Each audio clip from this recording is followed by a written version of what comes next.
mimpimu dapat menginspirasi orang lain untuk bermimpi lebih, belajar lebih, menjadi lebih, dan melakukan lebih, maka Anda adalah seorang pemimpin. Assalamualaikum warahmatullahi wabarakatuh. Semangat pagi dan salam sejahtera bagi kita semua. Mengawali kesempatan kali ini, saya ingin menyapa di antaranya Direktur Gedika Area Bogor, Bapak Kusaheri.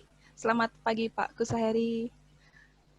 Lalu selanjutnya Direktur Umum dan SDM BPJS Ketenagakerjaan atau kini kita sebut sebagai BP Jam Sostek, Bapak Naufal Mahfuz selaku narasumber kita hari ini. Selamat pagi Pak Naufal. Selamat pagi Fatira. Sehat-sehat ya Pak. Alhamdulillah, terima kasih. Baik.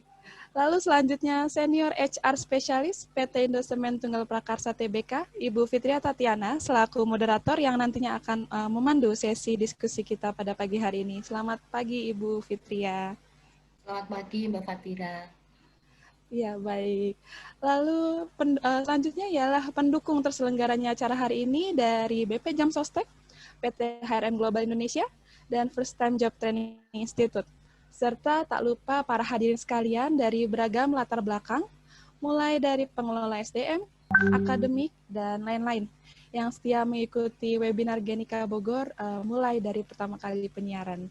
Saya ucapkan selamat datang dan selamat bergabung di acara Genika Bogor Virtual Seminar and Sharing Session ke-12, Jumat 11 September 2020, dengan tema Manajer SDM Kompeten untuk Indonesia Maju. Perkenalkan, saya Fatira yang akan menjadi pemandu acara Anda pada pagi hari ini. Sebelum memulai acara hari ini, agar berjalan dengan lancar, tidak lelah kami selalu menyampaikan ketentuan mengikuti Virtual Seminar and Sharing Session. Di antaranya, yakni kepada seluruh hadirin, diharapkan untuk menyeting silent smartphone dan laptop Anda masing-masing. Lalu selanjutnya, silahkan mencari tempat yang nyaman dengan sinyal internet yang baik. Agar streaming lancar, silahkan menutup aplikasi atau tab files yang ada di smartphone atau laptop Anda. Pastikan juga fokus sama seperti Anda menghadiri seminar offline. Silahkan catat poin-poin penting agar dapat menyerap ilmu dengan lebih baik. Selanjutnya, ketika acara dimulai, hadirin akan ada di list attendee dan dilarang menghidupkan audio masing-masing guna menghindari kebisingan. Baik, itu tadi ketentuan mengikuti acara. Selanjutnya, saya akan menyampaikan petunjuk penggunaan Zoom. Yang pertama, gunakan headphone atau naikkan volume audio perangkat Anda untuk mendengarkan sesi acara yang sedang berlangsung. Lalu, untuk mengajukan pertanyaan pada sesi tanya-jawab, klik tombol Q&A atau chat yang ada di aplikasi Zoom Anda saat acara berlangsung ya. Selanjutnya, Anda dapat mengetik pertanyaan yang ingin Anda ajukan di kolom Q&A atau chat. Lalu selanjutnya, jika Anda terpilih untuk memberikan respon atau mengajukan pertanyaan secara lisan saat acara berlangsung, maka moderator akan menyebutkan nama Anda dan memberikan akses untuk menyalakan audio dan video Anda. Klik tombol unmute untuk berbicara. Di akhir acara akan ada sesi foto bersama. Host akan mengizinkan para hadirin untuk menghidupkan video. Namun karena keterbatasan yang diberikan oleh Zoom, maka hanya 100 hadirin yang dapat menghidupkan videonya untuk sesi foto bersama secara virtual. Dan tidak lupa yang terakhir, jika Anda mengalami kendala, logout dan login kembali ke dalam Zoom menggunakan link yang sama. Baik, kurang lebihnya seperti itu kepada para hadirin. Lanjut, kami akan membacakan susunan acara pada pagi hari ini. Yang pertama adalah registrasi, lalu dilanjutkan dengan pembukaan. Lalu yang ketiga, menyanyikan lagu Indonesia Raya dilanjutkan dengan pembacaan doa. Lalu sambutan Direktur Genika Area Bogor. Lalu pemaparan narasumber oleh Bapak Naufal dengan moderatornya Ibu Fitria. Lalu selanjutnya sesi tanya-jawab, sesi foto bersama, penyerahan sertifikat apresiasi, dan penutupan. Kami infokan untuk mendapatkan e-sertifikat, dipersilahkan untuk mengisi daftar hadir di link yang akan kami share di kolom chat saat sesi tanya-jawab. E-sertifikat akan kami kirimkan ke email masing-masing peserta yang terdaftar dalam daftar hadir maksimal 7 hari kerja. Baik, mengawali acara pada pagi hari ini, sebagai wujud rasa nasionalis kita, kami ajak para hadirin untuk menyanyikan lagu kebangsaan Indonesia Raya. Kepada para hadirin diharapkan dapat mengikuti.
Baik, para hadirin sekalian, lanjut ke acara berikutnya, yaitu pembacaan doa. Mari kita bersama-sama berdoa secara mandiri, sesuai dengan keyakinan dan kepercayaan masing-masing. Berdoa dimulai.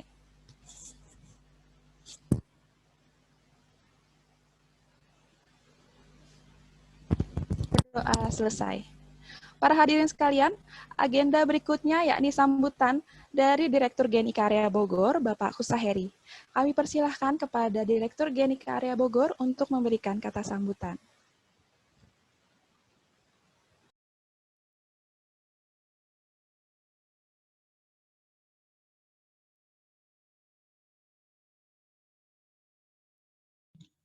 Terima kasih Mbak Fatira. Yang saya hormati Bapak Noval Mahfudz, Direktur SDM dan Umum BP Jam Sostek, dan Ibu Fitria Tatiana, selaku moderator hari ini. Bapak Ibu peserta webinar yang berbahagia, Assalamualaikum warahmatullahi wabarakatuh. Alhamdulillahirabbil alamin, bahwa pada hari ini kita sudah bisa mencapai seri yang ke-12 untuk webinar kita di Genika Kabupaten Bogor. Mudah-mudahan yang sudah dilakukan, yang sudah kita laksanakan ini bisa diamalkan, yang bisa dipraktekkan di perusahaan masing-masing, sehingga menjadi amal jariah bagi para narasumber kita. Amin. Bapak Ibu sekalian yang saya hormati, ini waktu yang sangat beruntung kita ya, karena Pak Noval ini, beliau ini mobile, susah banget mencari. Nah, saya itu udah istilahnya booking istilahnya ya. Booking itu dari bulan puasa, dari bulan puasa dulu sampai baru akhirnya alhamdulillah hari ini baru bisa join dengan kita. Jadi saya mengingatkan beliau ini kan orang Bogor, Pak, Bapak kan orang Bogor, masa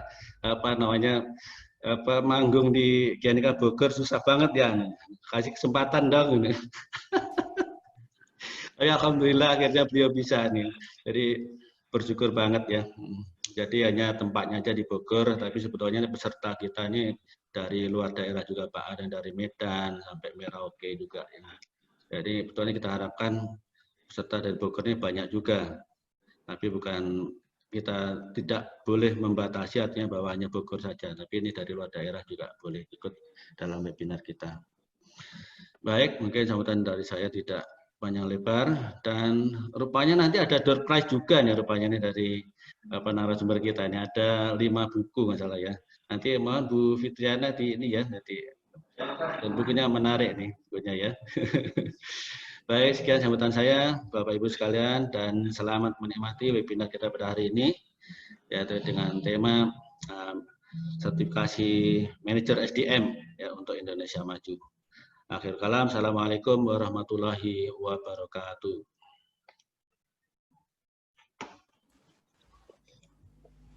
Baik, terima kasih atas kata sambutan dari Direktur GNIK Area Bogor, Bapak Kusaheri. Kita lanjutkan acara. Kini kita masuk ke acara utama, yakni pemaparan materi dan diskusi. Sesi pemaparan materi dan diskusi kali ini akan dipandu oleh Ibu Fitria Tatiana. Sebelumnya kami akan membacakan CV moderator terlebih dahulu. Baik, nama lengkap Ibu Fitria Tatiana, pendidikan Universitas Gadjah Mada, jurusan Psikologi, pengalaman berkarir sebagai SDM Recruitment di PT Matahari Super Ekonomi, lalu sebagai Recruitment and Placement Officer di PT Hexindo Adi Perkasa Tbk. Selanjutnya, Senior HR Specialist di PT Indosemen Tunggal Prakarsa Tbk. Beliau juga saat ini aktif sebagai Coaching and Counseling Trainer, PBK MSDM Trainer, dan juga Behavioral Event Interview Trainer. Baik, selanjutnya acara akan kami serahkan kepada moderator. Kepada Ibu Fitria, kami persilahkan. Baik, terima kasih Mbak Fatira yang sudah memberikan waktunya. Assalamualaikum warahmatullahi wabarakatuh, Bapak Ibu semua. Terima kasih Pak Kusaheri, Direktur GNIK Area Bogor atas sambutan yang luar biasa, yang bisa sebagai pengantar untuk materi yang luar biasa yang akan disampaikan oleh pembicara kita yang luar biasa saat ini, yaitu Bapak Insinyur Noval Mahfud MM MBA. Selamat pagi Bapak Ibu semua, salam sejahtera kita semua, salam sejahtera bagi kita semua. Oke. Semoga kita selalu diberikan kesehatan dan selalu dalam lindungannya. Baik, seperti kita ketahui bahwa Ibu Menteri Tenaga Kerja telah membuat surat edaran ya Bapak Ibu ya tentang pemberlakuan wajib sertifikasi kompetensi terhadap jabatan bidang manajemen SDM, yaitu manajemen sumber daya manusia. Maka dari itu dengan diberlakukannya surat tersebut, kita sebagai pelaku HR wajib memiliki sertifikasinya.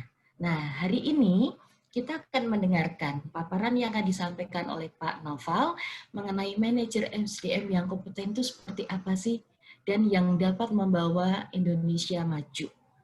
Oke, namun sebelumnya saya akan menyampaikan terlebih dahulu CV dari Bapak Insinyur Noval Mahfud MM MBA tersebut. Walaupun secara pasti saya yakin Bapak Ibu di sini sudah banyak mengenal Pak Noval ya. Pak Noval adalah bagian dari steering committee di GNIK dan juga sering menjadi pembicara di banyak webinar. Bahkan Pak Kusaheri pun sampai susah mencari atau meminta waktu Pak Noval ya. Oke. Nah, memang waktu hari ini adalah waktu yang sangat berharga sekali untuk kita karena bisa mendengarkan paparan dari Bapak Noval. Oke, saya akan bacakan CV beliau. Beliau mempunyai latar belakang pendidikan S1 di IPB, kemudian beliau melanjutkan gelar masternya di PPM, School of Management, dan selanjutnya mengambil gelar doktoral di Sekolah Bisnis IPB.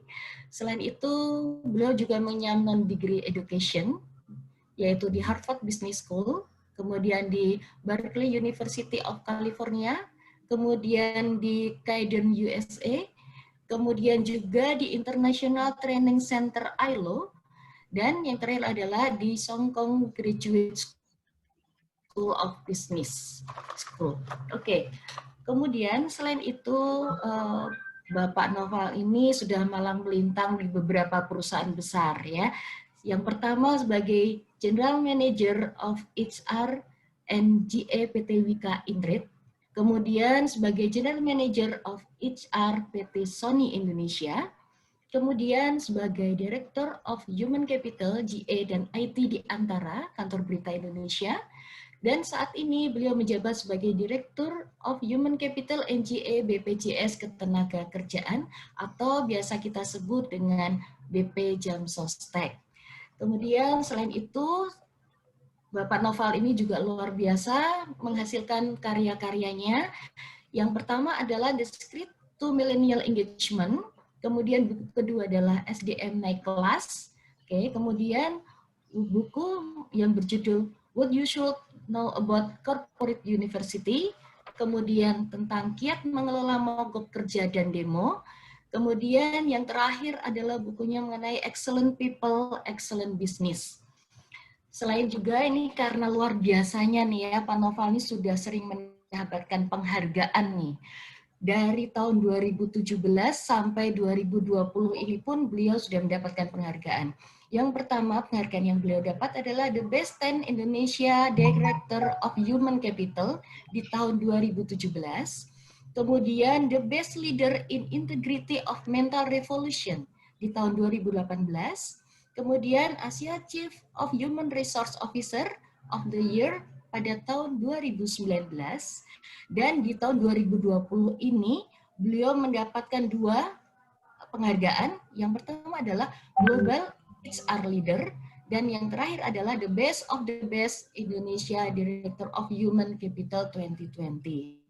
Wah, udah gak sabar nih ya mendengarkan paparan beliau yang sangat luar biasa ini. Dengan tidak berlama-lama, maka kami persilakan Bapak Noval Mahfud untuk dapat menyampaikan materinya. Waktu yang kami berikan sekitar 30-35 menit, sampai pukul 10 lebih 5 menit. Nanti akan kami lanjutkan dengan sesi tanya-jawab selama 40 menit. Kami ingatkan lagi, bagi Bapak Ibu apabila ada pertanyaan silahkan bisa langsung dituliskan di chat atau Q&A. Setelah nanti selesai Pak Noval memaparkan materinya, kami akan membacakan pertanyaan dan Bapak Ibu akan bisa dijawab oleh Bapak Noval langsung. Kami mohon izin juga apabila nanti akan ada interaksi secara langsung, kami mohon izin untuk bisa dibuka baik mikrofon atau videonya agar bisa terinteraksi langsung apabila butuh pertanyaan yang lebih atau jawaban yang lebih dalam lagi dengan Pak Noval. Oke, waktu dan tempat kami persilahkan Pak Noval, silahkan. Baik. Bismillahirrahmanirrahim. Assalamualaikum warahmatullahi wabarakatuh. Terima kasih Mbak Fitria atau Mbak Ifit ya. Ini teman satu kelas waktu pendidikan asesor ya, yang angkatan kedua kalau nggak salah ya, Mbak Ifit ya. Terima kasih sudah mengantarkan diskusi atau sharing pada pagi hari ini. Sebelum saya masuk ke materi, saya ingin menyapa dulu tadi Pak Kus ini, Pak Kus Ahiri ini sahabat saya sekaligus senior saya nih. Senior di Nikiren ya, NICC. Saya angkatan 12, Pak Kusairi angkatan berapa? Mungkin angkatan 345 lah kalau nggak salah ya. Ada senior saya juga ini di sini, Pak Hari Prastio ya, yang sebagai partisipan ya. Nah kalau beliau di NICC itu angkatan pertama. Gitu. Jadi saya masih junior-juniornya nih. Jadi junior dari Pak Hari dan Pak Kus. Jadi pertama tentu mohon maaf Pak Kusairi ya, jadi baru kali ini bisa bergabung dengan teman-teman di forum GDK Bogor ya. Jadi karena saya ini prajurit Pak Kus, jadi kemana-mana susah juga waktu saya. Jadi akhirnya alhamdulillah ya di hari Jumat yang berkah ini ya kita bisa sharing. Ya. Baik juga teman-teman yang lain sebagai partisipan ya. Jadi apa yang saya sampaikan ini bukan berarti saya lebih tahu dari teman-teman, tapi saya lebih dulu saja mengalaminya ya. Dan mungkin teman-teman beberapa slide atau beberapa hal ini juga sudah memahami. Yang penting kita akan sharing apa yang bisa menjadi pengetahuan kita pada pengetahuan dan pengalaman kita pada pagi hari ini. Baik Mbak Ifit, saya izin untuk share screen ya. Mudah-mudahan lancar ini. Silakan Bapak. Ya, oke.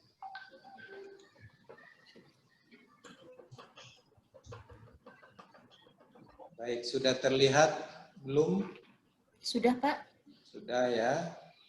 Mbak Fatira, tolong dicek. Bentar, saya coba slideshow. Ini biasanya saya dibantu staf, tapi saya bilang saya coba hari ini sendiri. Saya ingin tunjukkan ke Pak Kusaheri, saya bisa operate sendiri. Baik. Baik, Pak. Ini baru kali ini nih saya operasikan sendiri. Baik. Jadi materi yang diminta ke saya tentang manajer SDM kompeten untuk Indonesia maju. Tentu ini sangat ideal ya. Bagaimana seorang manajer SDM yang kompeten itu juga berperan ya untuk SDM Indonesia, sehingga akhirnya membuat Indonesia ini lebih maju. Nah, sebelum jadi ini agenda kita. Pertama, saya akan menjelaskan tadi seperti yang disampaikan oleh Mbak Ivit, bagaimana tugas manajer SDM mengkompetenkan diri sendiri. Ya, kadang-kadang kita langsung ke nomor 2 tuh, tugas manajer SDM mengkompetenkan karyawan, karena tupoksi job description kita salah satunya adalah bagaimana mengkompetenkan karyawan. Tetapi saya belum melihat Pak Kus dan teman-teman, Mbak Ivit, bahwa di job desk seorang manajer SDM adalah mengkompetenkan diri sendiri. Tapi ini perlu, sangat perlu menurut saya. Baru kemudian yang ketiga, agenda kita bagaimana peran manajer SDM memajukan SDM Indonesia. Tentu ini sangat beragam ya, tergantung kita posisi kita sedang di mana. Gitu ya. Baik, tetapi sebelum itu saya ingin menjelaskan dulu what-nya itu, barangnya itu, SDM itu seperti apa sih ya. Nah, saya akan sekilas 5-10 menit ini kita coba kilas balik tentang sejarah human resource management, atau sekarang lebih banyak disebut human capital management ya, atau kalau dulu personal management atau manajemen personalia. Dan kemudian juga bagaimana transformasi dari human resource management. Kenapa saya jelaskan ini? Karena ini sangat terkait tadi Mbak Ivit sampaikan gitu ya, kompetensi MSDM, sertifikasi MSDM. Nah, isinya itu sesungguhnya fungsi utama dari manajemen SDM ya, atau klaster-klaster yang akan disertifikasi itu di di HRM atau Human Resource Management Transformation ini. Evolusi dari human resource ya. Saya nyebutnya human resource karena yang paling umum banyak kalau kita googling atau kita lihat publikasi-publikasi lebih banyak masih human resource ya.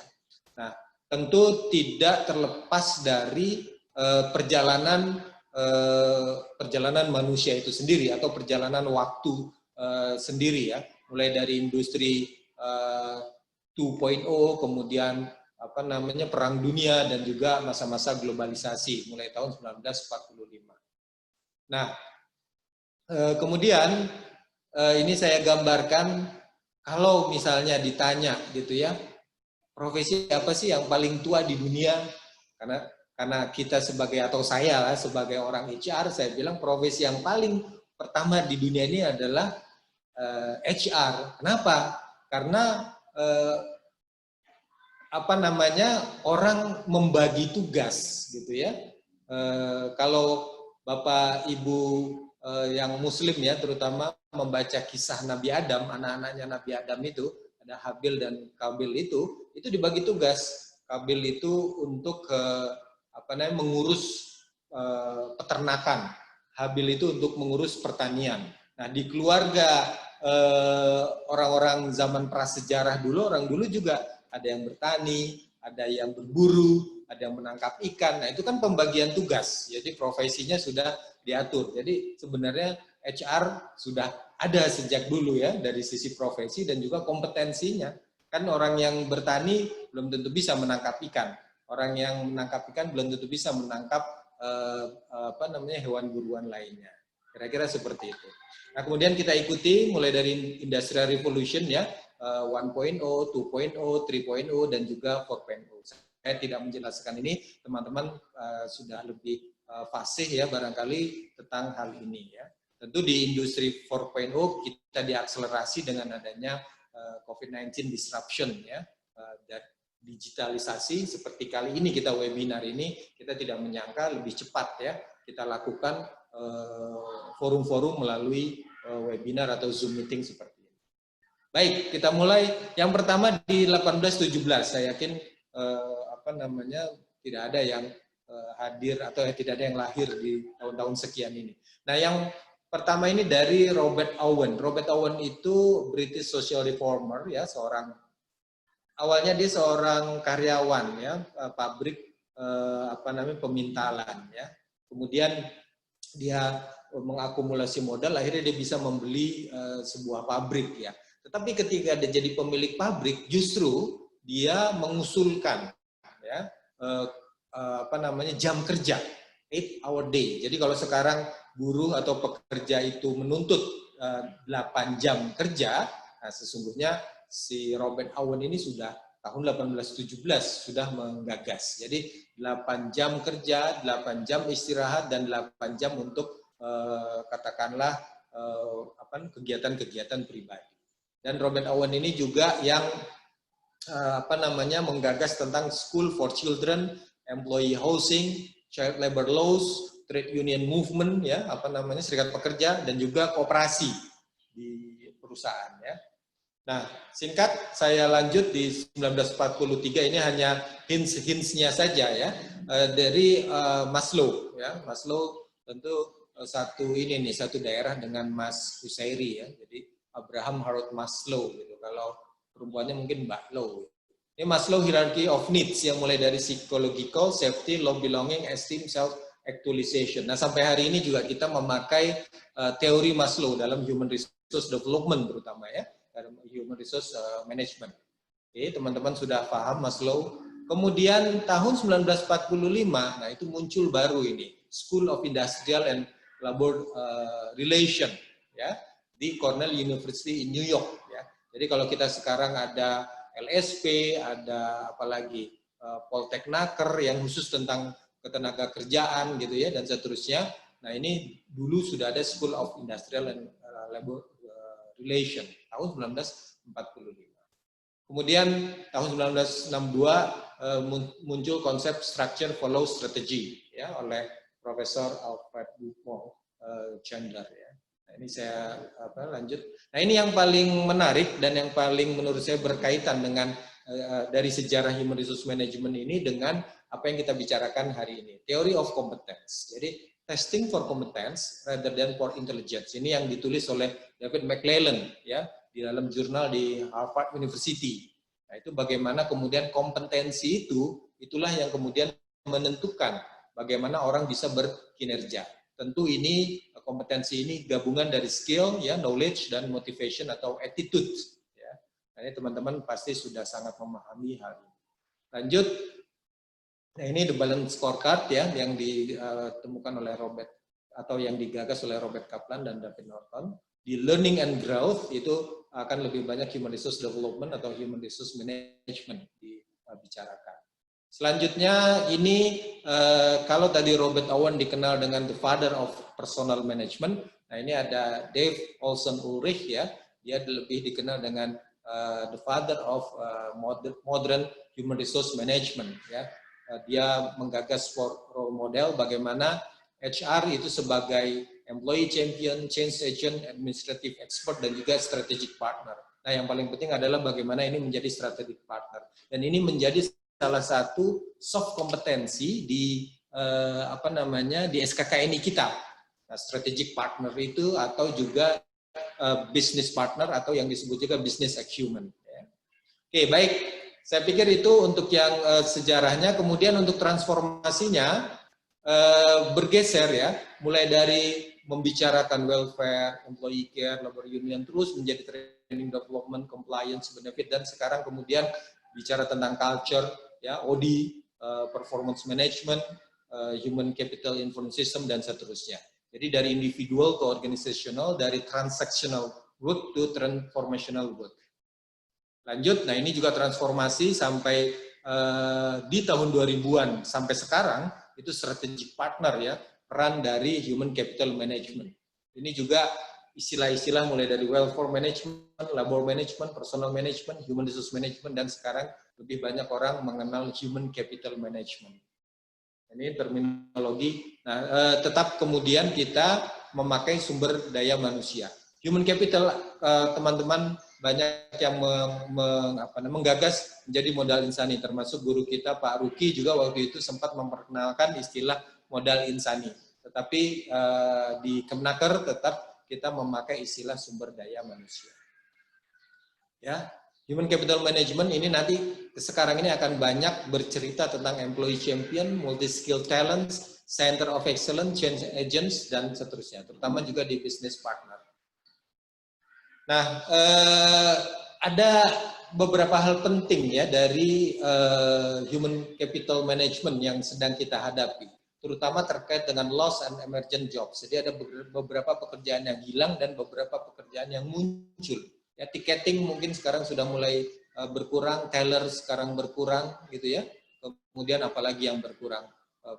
Banyak pekerjaan-pekerjaan yang kemudian sekarang sudah tidak ada, kemudian digantikan baik oleh katakanlah digital economy atau startup ya, atau fintech dan lain-lain, atau juga dengan teknologi, atau muncul profesi-profesi baru. Salah satunya misalnya YouTuber ya, blogger dan lain-lain ya, dan seterusnya. Dan beberapa pekerjaan kita itu digantikan oleh artificial intelligence ya, atau robot. Bahkan seorang futurist itu meramalkan 25 tahun yang akan datang, ada satu ungkapan dari dia bahwa the world without job. Jadi mungkin pekerjaan-pekerjaan yang administratif sudah tidak lagi. Makanya saya sering bicara ke teman-teman di BPJS Ketenagakerjaan, suatu saat nanti yang menjadi peserta BPJS itu bukan hanya pekerja-pekerja yang seperti sekarang. Mungkin ya artificial intelligence atau robot-robot itu akan menjadi peserta BPJS ya. Karena kan mereka juga pekerja dan harus diasuransikan juga. Kira-kira seperti itu. Baik, kita masuk pada materi utamanya, bagaimana tugas manajer SDM mengkompetenkan diri sendiri ya. Yang saya belum pernah lihat di uraian jabatan atau tupoksi dari orang SDM sendiri itu mengkompetenkan diri sendiri. Ya memang seharusnya itu sudah otomatis ya, langsung mengkompetenkan diri sendiri. Karena tentu kalau kita analogikan gitu ya, kita ingin mengkompetenkan karyawan atau orang lain, tapi diri kita sendiri itu kita tidak tahu kita kompeten nggak di bidang kita, di bidang SDM kita. Ya seperti orang sedang menyapu gitu ya, dia harus tahu sapunya itu bersih atau bagus atau tidak patah dan lain-lain, cukup kuat nggak untuk membersihkan lantai, gitu ya, seperti itu. Jadi kita kompetenkan diri kita dulu, baru kemudian kita mengkompetenkan karyawan kita atau orang lain. Ya. Nah, ada privilege sesungguhnya dari para praktisi atau profesi SDM. Ya. Di Undang-Undang 13 2003 pasal 46 ayat 1 bahwa tenaga kerja asing dilarang menduduki jabatan yang mengurusi personalia dan atau jabatan tertentu. Sebenarnya teman-teman praktisi SDM sudah dapat privilege nih, ya. Jadi beruntunglah yang berprofesi sebagai praktisi SDM ini tidak mendapat saingan langsung head to head ya dari tenaga kerja asing. Nah, untuk profesi-profesi yang lain mungkin marketing ya, finance barangkali itu banyak sudah dipegang oleh orang asing. Lanjut, privilege berikutnya nih di PP nomor Perpres nomor 20 tahun 2018 pasal 5 ayat 1 sama, tenaga kerja asing dilarang menduduki jabatan yang mengurusi personalia dan atau jabatan tertentu gitu ya.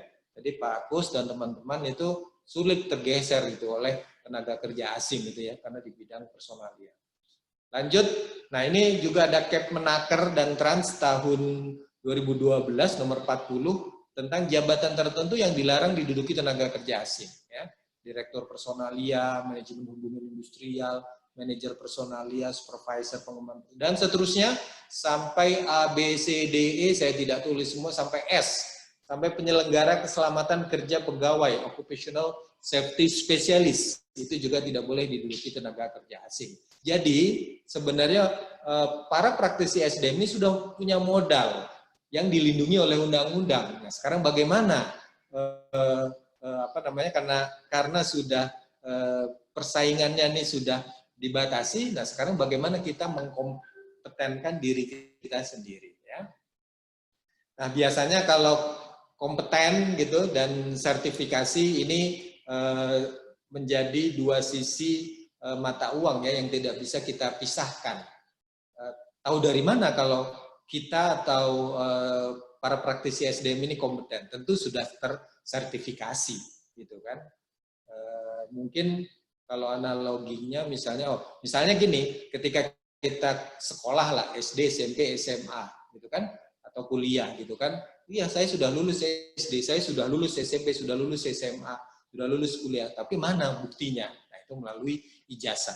Mana sebenarnya bukti bahwa kita kompeten? Itu melalui sertifikasi. Walaupun tentu ada yang mempertanyakan juga, Pak, apakah kalau sudah sertifikasi sudah pasti kompeten? Ya belum tentu juga. Ya, tergantung bagaimana dia mengaktualisasi atau mengimplementasi kompetensi-kompetensi yang sudah diuji, gitu kan? Dan tentu juga melihat keadaannya, perusahaannya, organisasinya dan lain-lain. Tetapi paling tidak itu adalah bukti ya bahwa sudah diuji kompetensinya. Gitu ya. Ya sama seperti tadi orang sekolah, orang nikah misalnya, ya kan sudah nikah, sudah gitu kan? Apa buktinya ya? Apa namanya buku nikah misalnya, gitu dan seterusnya. Ya. Baik, lanjut. Nah ini juga masuk sejarah Human Resource Management atau SDM di Indonesia pada tanggal 9 September ya. Di 2014 kita mendapatkan Kepmenaker tentang SKKNI. Nah, ini ada 100, ketika keluar waktu itu ada 104 unit kompetensi, sekarang sudah direvisi menjadi 61 unit kompetensi. Ini ada 457 halaman, saya rasa teman-teman sudah mendownload ini ya, tidak perlu di print, ini cukup tebal tapi bisa dibaca. Nah, inilah yang menjadi pegangan, yang menjadi acuan, yang menjadi referensi ketika melakukan sertifikasi kompetensi. Ini yang sudah dibuat oleh tim penyusun SKK ini, yaitu model kompetensi profesi MSDM Indonesia. Kalau melihat begini, kalau misalnya agak bingung, gampang saja. Ini ada 3 layer, ya. Itu MSDM itu kompetensi MSDM. Di jari-jari yang paling dekat dengan MSDM itu adalah soft kompetensinya, ya. Ada 8 soft kompetensi. Kemudian di tengahnya itu yang merah putih itu adalah profisiensi bahasa Indonesia, ya. Baru yang kemudian yang paling luar, itu lingkaran paling luar, itu adalah fungsi utama MSDM itu atau klaster-klaster kompetensinya, ya. Mulai dari biasanya mulainya dari pengembangan organisasi, ya, atau strategi perencanaan dan pengelolaan sumber daya manusia sampai hubungan industrial.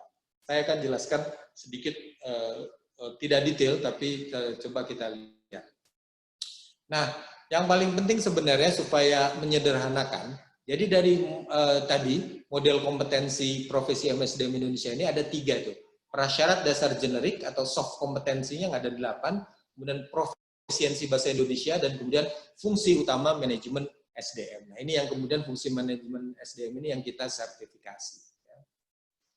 Ada 8 ya soft kompetensi. Memang ini tidak diuji ya di sertifikasi kompetensi MSDM, tetapi bisa juga dilakukan uji kompetensi katakanlah melalui assessment center atau tools-tools yang lain ya. Jadi ada 8, integrity, kemudian teamwork, communication, kemudian customer services, consultation, kemudian business acumen, leadership, dan juga relation management. Nah ini sebagai praktisi SDM harus memiliki 8 prasyarat dasar generik ya, soft kompetensi itu dalam diri kita. Nah, kita bisa self assessment kita ya. Pasti punya, tapi pada level berapa misalnya seperti itu ya. Baik. Lanjut, nah profisiensi bahasa Indonesia ya. Nah, ini agak jarang ini saya nggak tahu dari seluruh peserta di kita ini ada yang sudah pernah belum uji kemahiran berbahasa Indonesia. Nah, kenapa kita perlu melakukan uji kemahiran berbahasa Indonesia? Tentu dengan kita given ya di bangsa Indonesia ini mendapatkan anugerah oleh Tuhan yang Maha Kuasa ini dari Sabang sampai Merauke bahasanya aja sudah berapa puluh bahkan berapa ratus bahasa. Nah, oleh karena itu perlu bahasa kesatuan. Nah, inilah berbahasa Indonesia. Kalau kebetulan kalau saya tidak asing lagi dengan UKBI ini, kebetulan saya pernah berkarir di kantor berita Antara. Jadi wartawan dan redaktur itu memang harus punya kemampuan atau uji kemahiran berbahasa Indonesia ini. Seperti TOEFL. Mungkin saya sangat yakin dari peserta webinar atau Zoom pada hari ini lebih banyak yang memiliki sertifikasi TOEFL dibanding sertifikasi UKBI. Ya. Coba deh Pak Kus atau Bu Ifit, Mbak Fatira tanya-tanya nih ke partisipan gitu ya melalui chat. Pasti lebih banyak ke TOEFL. Nah, UKBI ini untuk kita praktisi SDM itu ya memang harusnya kita uji ya. Nah, sampai level berapa sesungguhnya ya. Nah, ini kalau uji kemahiran berbahasa Indonesia ada di Pusat Pengembangan dan Pembinaan Bahasa yang ada dulu di IKIP Jakarta ya. Sekarang itu UNJ ya, kalau belum pindah kantornya di situ ya. Dulu zamannya Pak, kalau ingat ya, kalau angkatan saya Pak Kus, apalagi Pak Hari itu kenal Pak Yus Badudu, Pak kalau nggak salah ya, Pak Anton Mulyono. Nah, itu bagaimana menguji kemahiran berbahasa Indonesia. Nah, kemudian berapa skor yang menjadi threshold ya minimal untuk kita sebagai praktisi manajer sumber daya manusia atau manajemen sumber daya manusia ya, baik supervisor atau manajer.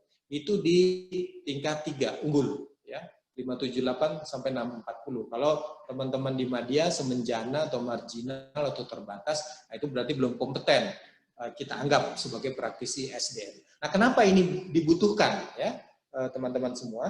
Karena tentu sebagai praktisi SDM banyak membaca aturan-aturan, ya, aturan-aturan ketenagakerjaan dan lain-lain. Juga bagaimana apalagi di unit-unit kompetensi kita itu kan semua bahasa Indonesia. Kita harus bisa memahami di hal tersebut. Juga mungkin unit-unit kompetensi di profesi yang kita pakai untuk mensertifikasi karyawan-karyawan kita. Itu bahasa Indonesia. Kan bahasa Indonesia yang baik dan benar gitu ya, ini peringkat kemahiran berbahasa Indonesia ya. Kita punya TOEFL ya, ya kita lengkapi dengan kalau saya, Pak Kus, Pak Hari punya juga tuh waktu kita bahas di Naganuma School itu Pak Kus ya, kemampuan berbahasa Jepang itu ada nilainya juga. Baik, lanjut. Nah, ini 9 klaster dan 61 unit kompetensi. Ini yang sudah direvisi. Jadi ada klasternya itu ada ini kalau bicara klaster bicara COVID-19 itu ini beda ya klasternya ini. 9 klaster kompetensi ini ada strategi dan kebijakan MSDM, ada 7 unit kompetensi, pengembangan organisasi ada 9 unit kompetensi, pengadaan SDM 5 unit kompetensi dan seterusnya ya, remunerasi, manajemen kinerja dan seterusnya. Nah, ini berapa nih kalau nggak salah 3 hari 4 malam waktu itu kita susun ya di puncak waktu itu. Nah, ini sampai sistem informasi pekerjaan dan administrasi SDM ada 7 unit kompetensi. Jadi 9 klaster dan 61 unit kompetensi. Nah,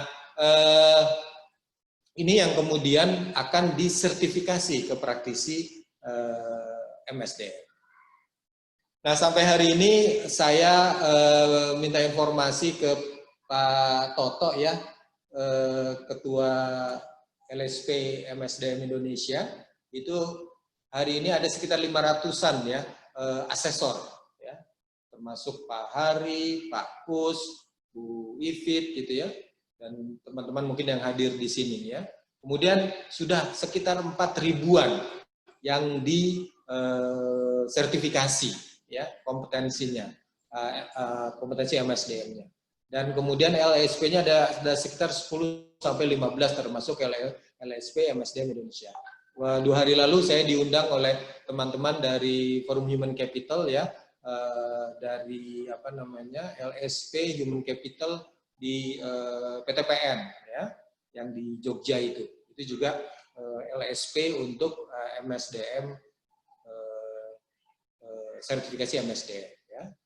Nah, dari semua itu memang referensinya ini ada 2 referensi yang sangat terkait. Ini ada buku yang ditulis oleh Pak Yunus Triyonggo ya, kemudian juga yang terakhir kemarin ini oleh Pak Sapta beberapa bulan lalu. Dan ini kebetulan nanti saya akan buku Pak Sapta ini saya punya beberapa bukunya yang saya akan jadikan door prize ya, atau hadiah buat yang bertanya ya. Kalau nggak ada yang bertanya berarti milik panitia itu, Mbak Ifit, Mbak Fatira ya. Baik, berikut 2 hal ini singkat saja karena tinggal 5 menit lagi, tentang tugas manajer SDM mengkompetenkan karyawan. Sebenarnya tidak perlu jauh-jauh, kita sudah membicarakan yang pertama. Ya. Tugas mengkompetenkan karyawan itu ada di klaster pembelajaran dan pengembangan. Nah, bagaimana teman-teman praktisi SDM itu menyusun kebutuhan pembelajaran dan pengembangan. Artinya learning and development needs ya, analysis. Kemudian bagaimana juga desain program learning development-nya. Bagaimana conducting-nya, melaksanakan kegiatannya. Dan bagaimana mengevaluasi ya dari pelaksanaan itu. Nah, ini kan tugas-tugas bagaimana mengkompetenkan karyawan. Nah, tinggal bagaimana tadi yang saya katakan, kompetensi itu kan harus dibuktikan. Terutama yang paling utama adalah dibuktikan dengan aktualisasi atau pekerjaan-pekerjaannya supaya berkinerja tinggi. Tetapi bagaimana juga kompetensi itu dibuktikan dengan sertifikasi. Bisa mungkin kalau yang orang pajak ya, brevet, akuntansi, kemudian IT dan lain-lain, banyak sekali itu ya. Nah, ini tugasnya dari manajer SDM atau praktisi SDM ya. Jadi klaster ini.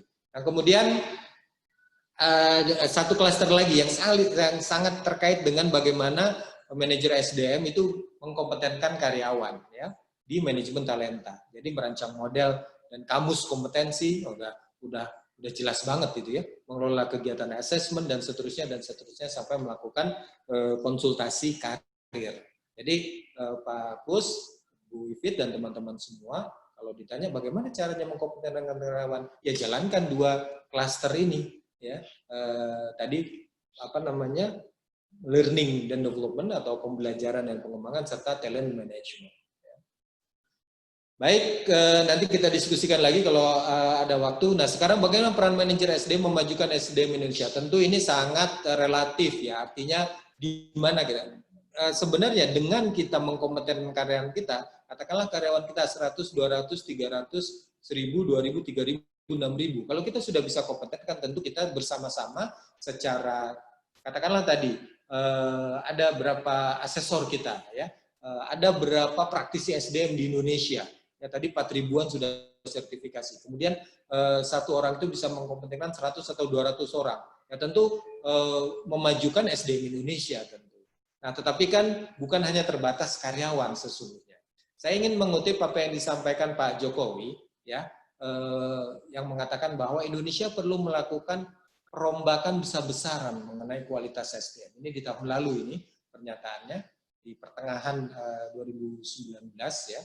Jadi lembaga pendidikan dan lembaga pelatihan didukung untuk melakukan pembenahan secara besar-besaran. Ya, saya kebetulan di Institut BPJS Ketenagakerjaan tahun 2016 juga membentuk LSP Jaminan Sosial Ketenagakerjaan. Kita sudah punya 6 skema, nanti 1 skema kita sedang mintakan ke BNSP untuk sertifikasi Jaminan Sosial Ketenagakerjaan bagi para praktisi SDM. Khusus tapi di Jaminan Sosial Ketenagakerjaan saja ya. Kelas skema SDM pemberi kerja, kita sebut seperti itu. Nah, itu nanti kita akan lakukan sertifikasi. Jadi bagaimana kemudian lembaga pendidikan, lembaga pelatihan itu untuk melakukan pembenahan secara besar-besaran atau memfungsikan lembaga itu dengan lebih baik. Ya. Kemudian SDM yang menguasai keterampilan dan menguasai ilmu pengetahuan masa kini dan masa depan. Tadi yang seperti disampaikan, important HR issues itu termasuk bagaimana job loss dan job emerge ya, yang pekerjaan-pekerjaan yang muncul di masa depan kita tidak tahu. Kompetensi apa yang kemudian akan muncul di masa yang akan datang gitu ya kan. sekarang lembaga-lembaga pelatihan misalnya harus punya kompetensi bagaimana melakukan seminar dengan webinar seperti ini. Dulu mungkin tidak terfikir oleh kita. Kemudian pendidikan harus berakar pada budaya bangsa tentu, memperjuangkan kepentingan nasional dan tanggap terhadap isu global atau perubahan dunia. Nah, berikutnya keterampilan vokasional. Nah, ini juga harus dilatih sejak pendidikan menengah. Nanti akan saya sampaikan beberapa program yang dilakukan oleh beberapa perusahaan ya. Dan SDM harus kompetitif dalam karakter. Tadi yang soft kompetensinya itu tentu, makanya kenapa uji walaupun tidak diuji kompetensi yang 8 tadi di praktisi SDM itu mulai dari integritas sampai business acumen itu, tetapi itu harus involve atau harus ada ya di dalam kompetensi dalam diri para praktisi SDM. Dan tentu yang terakhir penguasaan ilmu pengetahuan dan keterampilan. Nah, ini arahan dari Pak Presiden tentu akan menjadi panduan kita ya, bagaimana mengkompetenkan bukan hanya karyawan kita, tentu misalnya mahasiswa, anak-anak SMA dan lain-lain untuk ikut memajukan bangsa ini ya. Dan itu kalau di perusahaan, di organisasi tugas siapa? Ya tugas praktisi SDM. Nggak mungkin tugas teman-teman di keuangan, tugas teman-teman di marketing dan lain-lain ya. Dan tentu tetap berkolaborasi. Nah, ini sebenarnya bagian dari bagaimana perusahaan atau perguruan tinggi atau lembaga-lembaga pelatihan ya ikut berperan dalam memajukan kompetensi SDM Indonesia. Ya. Ini kalau di BUMN ada program magang mahasiswa bersertifikat. Ya. Jadi ada 142 BUMN dan swasta juga pasti akan melakukan hal yang sama ya. Jadi terbuka untuk semua mahasiswa dan mahasiswa itu mendapatkan sertifikat industri. Ya, dan atau kompetensi ya, dan juga kemudian uang saku, dan ini 6 bulannya sudah berjalan ya selama 2 tahun ini. Bahkan saya ambil contoh nih di mana nih di salah satu university ya, di universitas itu bisa menjadi pengganti mata kuliah yang relevan ya, karena kan 6 bulan gitu kan, dan seterusnya dan seterusnya. Saya pikir itu jam 10 lewat 2 menit di jam saya ya. Jadi tadi yang disampaikan Mbak Ivit kira-kira waktunya sampai sini, nanti kita akan melakukan interaksi. Terima kasih. Assalamualaikum warahmatullahi wabarakatuh. Saya kembalikan ke Mbak Ivit. Oke. Waalaikumsalam warahmatullahi wabarakatuh. Terima kasih Pak Naufal atas penyampaiannya yang menurut saya sangat menarik dan bermanfaat ya untuk kami para HR nih. Harus seperti apa sih? Ada 3 titik tadi yang poin yang saya garis bawahi, yaitu tugas manajer SDM mengkompetenkan diri sendiri. Oh, luar biasa. Betul sekali, karena bagaimana kita bisa mengkompetenkan orang lain kalau kita sendiri tidak kompeten gitu ya Pak ya. Kemudian yang kedua adalah tugasnya adalah tugas manajer SDM mengkompetenkan karyawan. Kalau kita sendiri sudah kompeten, kita harus mengkompetenkan orang-orang di sekitar kita, yaitu karyawan kita sendiri. Yang ketiga, otomatis kalau kita kompeten, karyawan kompeten, orang di lingkungan kita kompeten, maka peran SDM ini bisa memajukan SDM Indonesia. Luar biasa banget ya. Jadi ini satu link yang saling terkait satu dengan yang lainnya, yang merupakan dari titik kecil menjadi bola salju titik besar ya, yang akan membawa perubahan di Indonesia ini. Terima kasih sekali Pak Naufal. Nah, untuk itu sudah ada beberapa pertanyaan ini Pak yang masuk di chat. Saya akan bacakan satu persatu. Baik, untuk yang pertama dari Pak Didi Rudi. Pak Didi Rudi bertanya dari PT Honoris Industri Bogor ya. Pak Naufal, apa perbedaan yang sangat mendasar antara Human Resource Management dengan Human Capital Management? Dan apa nilai keunggulan keduanya dalam konteks kekinian terkait pengelolaan sumber daya manusia di dunia industri? Monggo silakan Pak Naufal. Baik. Mohon maaf Pak Naufal, mau satu-satu atau 3 sekaligus?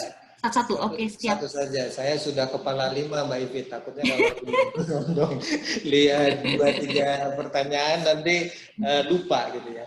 Jadi ini Pak Didi, ini memang pertanyaan kita semua ini, apa sih bedanya human resource management, kemudian human capital management, ya, bahkan sebelumnya personal management.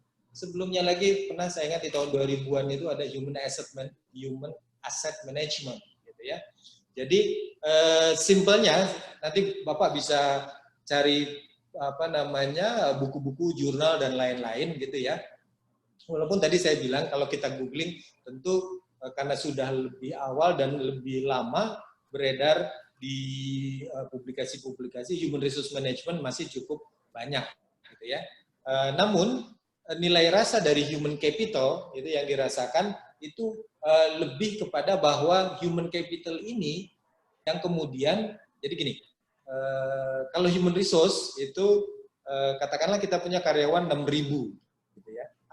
Ada lagi nanti istilah Pak Didi itu talent, ya, talent management, ya, itu kan talent lah itu. Nah, human capital ini lebih kepada bahwa inilah yang kemudian bisa apa namanya, bukan dikapitalisasi, istilahnya bisa dimanfaatkan benar dan kemudian ini sangat mensupport atau mendukung kinerja dari perusahaan. Ada beberapa ahli manajemen SDM mengatakan human resource belum tentu semuanya human capital, ya, dan seterusnya. Nah, human capital itu muncul ketika Dave Ulrich kemudian mencanangkan business partner atau strategic partner.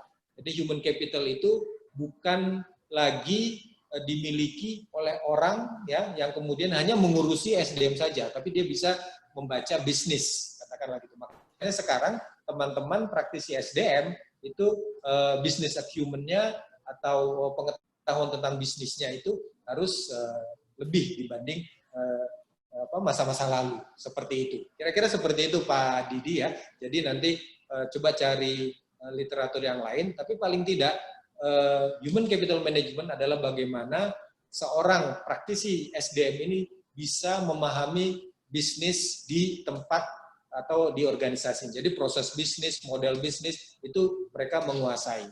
Makanya sekarang di perusahaan-perusahaan besar itu banyak menempatkan, ya, orang-orang SDM baik itu di development-nya maupun di manajemennya itu bukan lagi diisi oleh hanya misalnya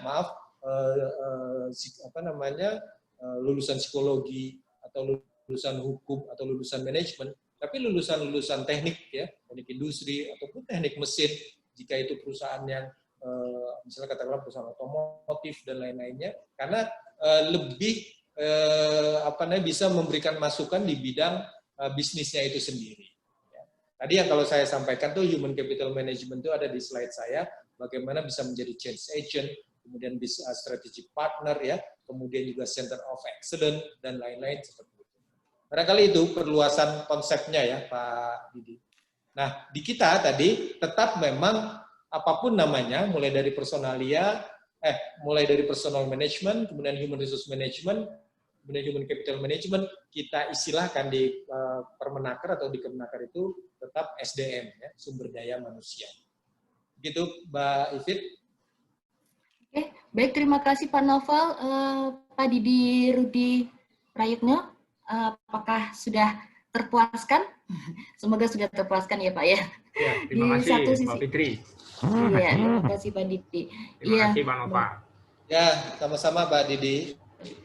Baik Pak, untuk selanjutnya pertanyaan dari Pak Redi Tambri, ya.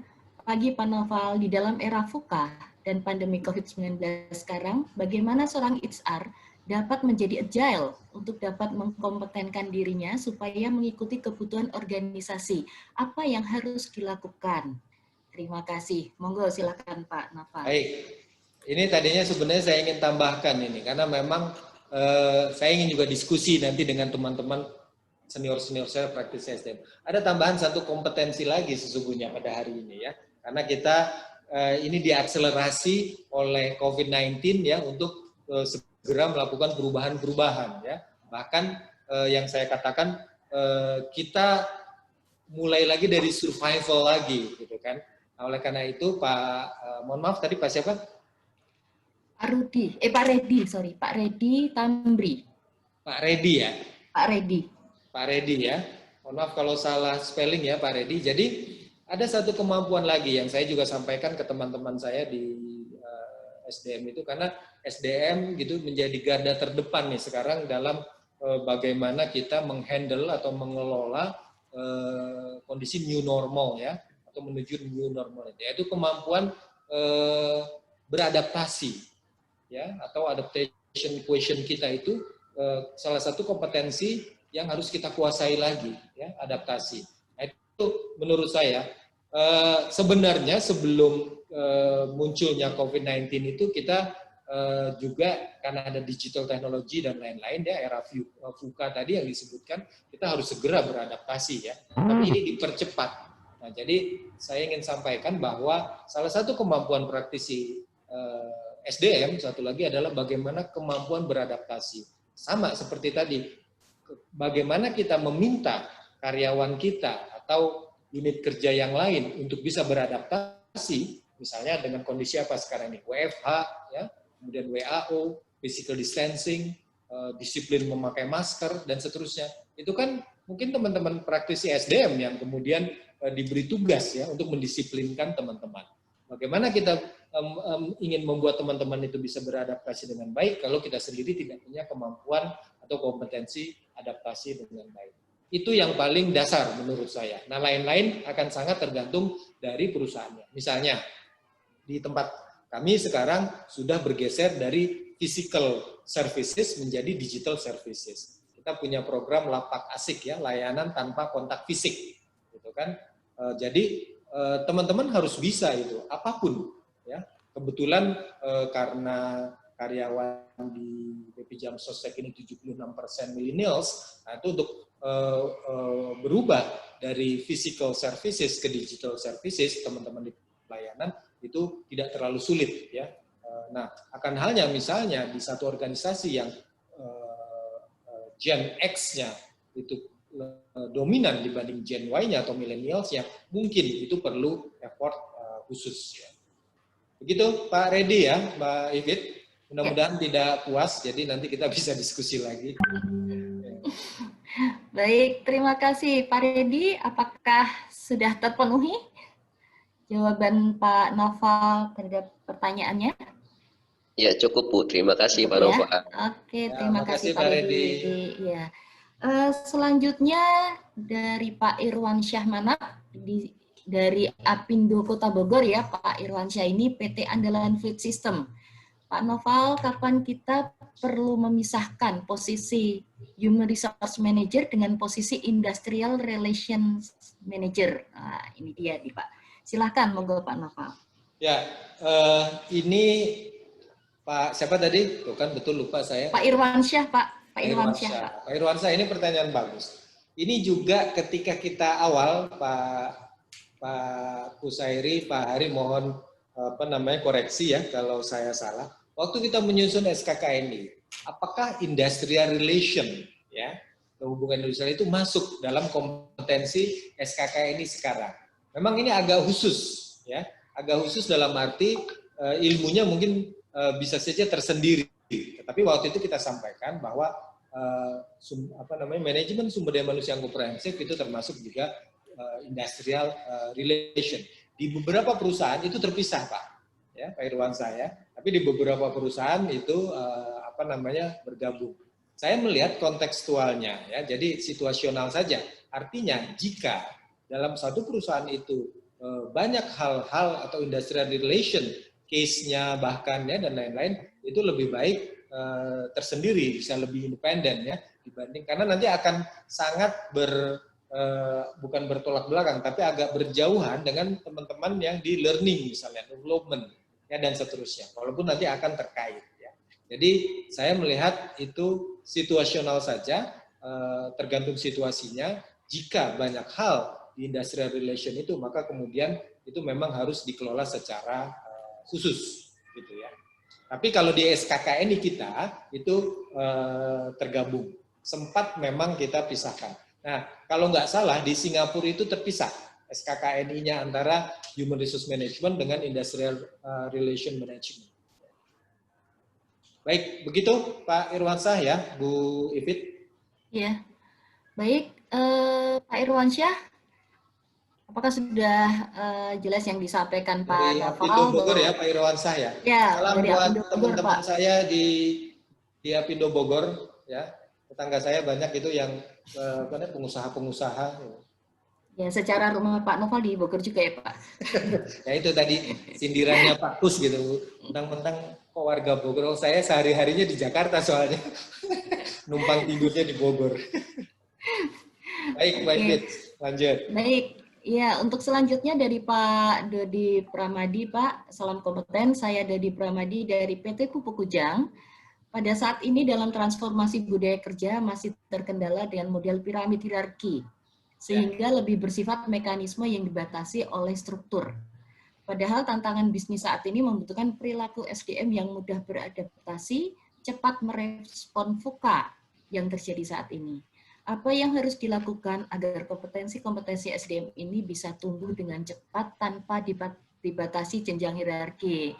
Ya ini Pak, kita masih banyak nih yang punya kasus atau masalah seperti ini ya Pak ya, dan piramid hierarkis, sedangkan tuntutan sudah harus cepat gitu ya. Silahkan Pak Noval. Ya, baik. Ini banyak yang mengalami ya, Pak Dodi ya, termasuk di tempat saya juga gitu ya, dan tempat saya yang lama juga sama.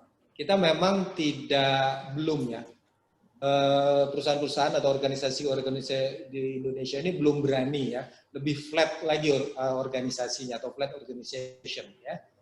Tentu ya budaya timur dan lain-lain, apalagi misalnya yang mengadop Japanese management ya, manajemen Jepang ya, tentu hierarki itu menjadi sangat penting, senioritas menjadi sangat penting.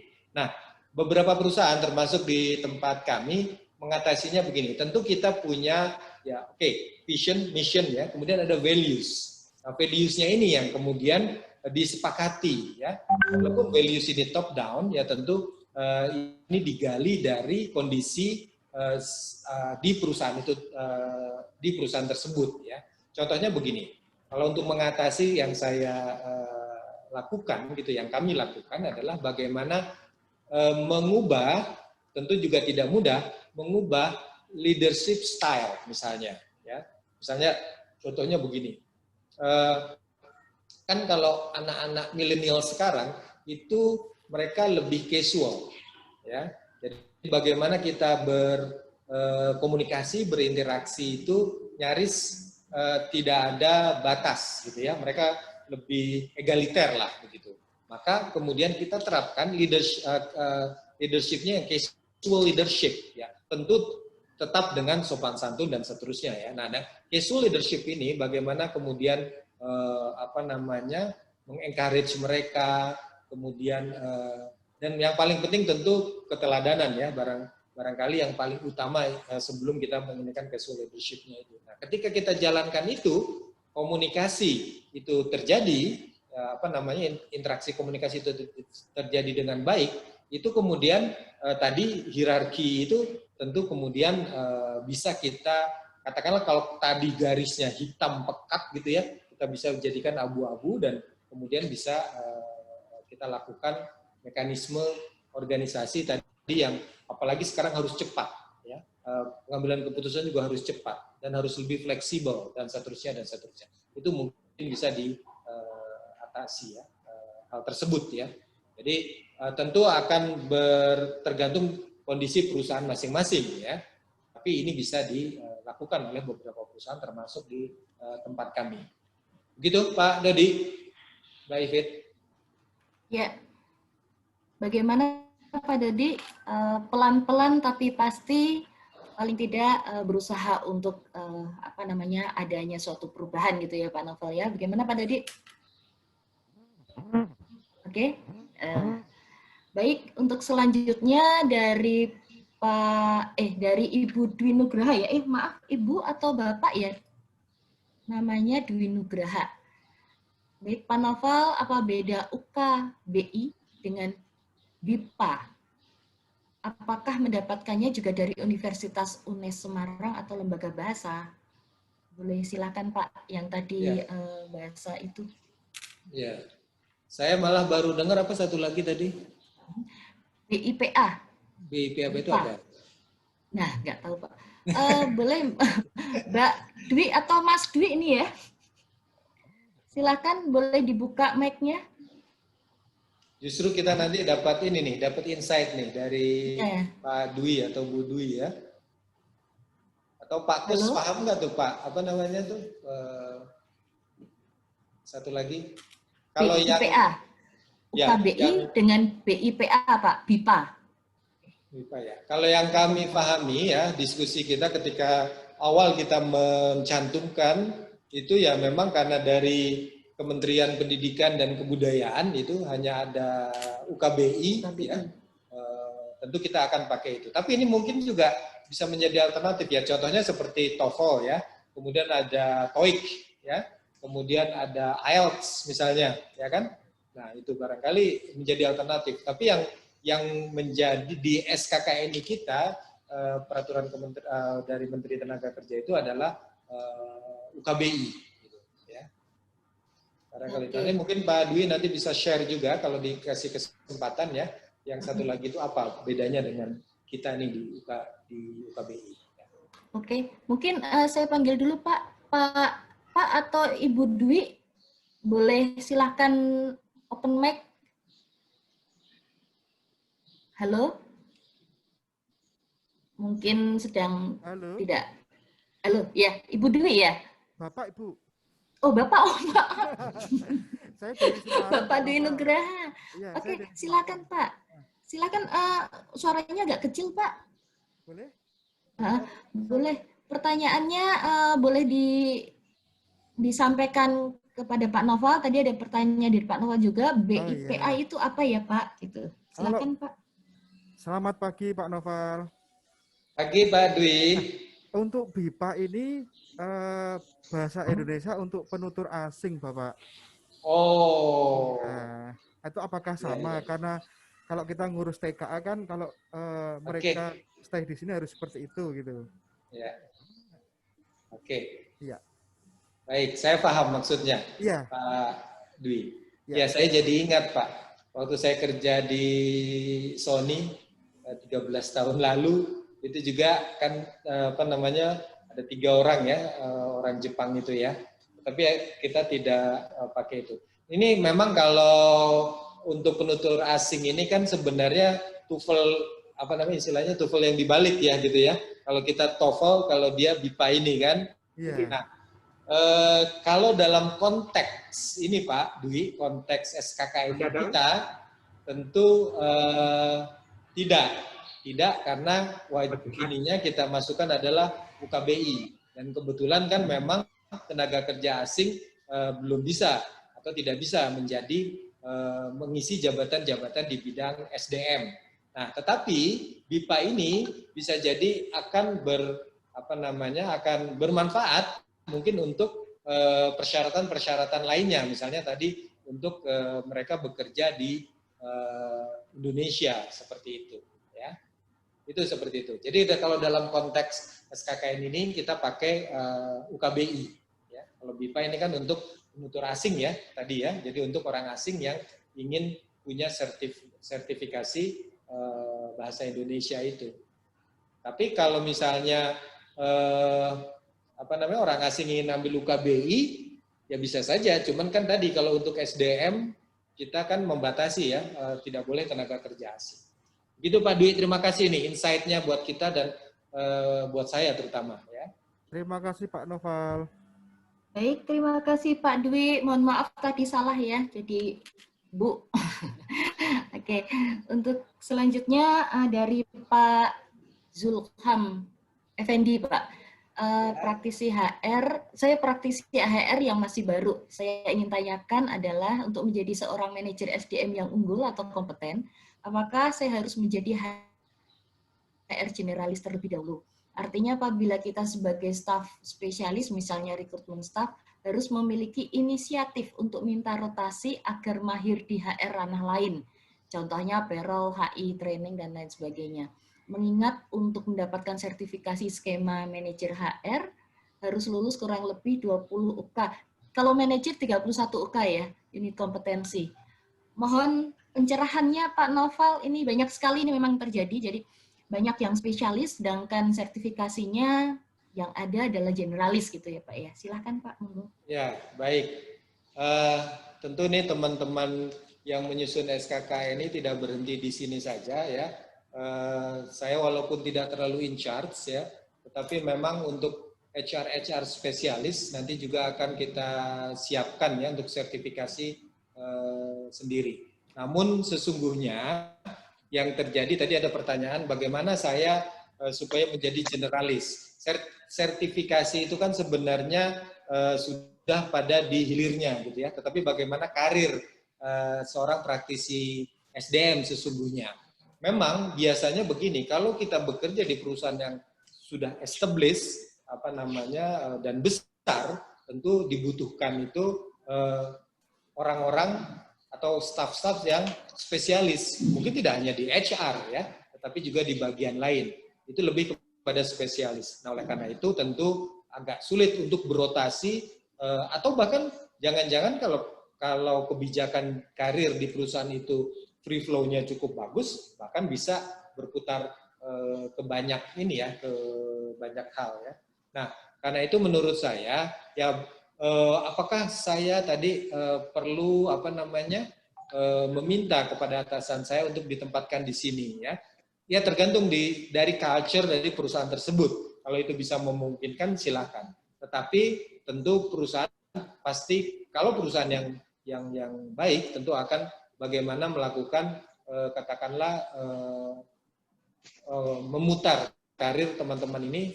Di BUMN ya itu akan dilakukan seperti itu yang saya tahu karena saya banyak berkarir di Badan Hukum Publik atau BUMN, itu akan dilakukan semacam tour of duty ya, jadi dirotasi. Tadinya dia katakanlah di rekrutmen ya, kemudian di training, kemudian di remunerasi, bagian pengajian dan seterusnya sampai dia menguasai.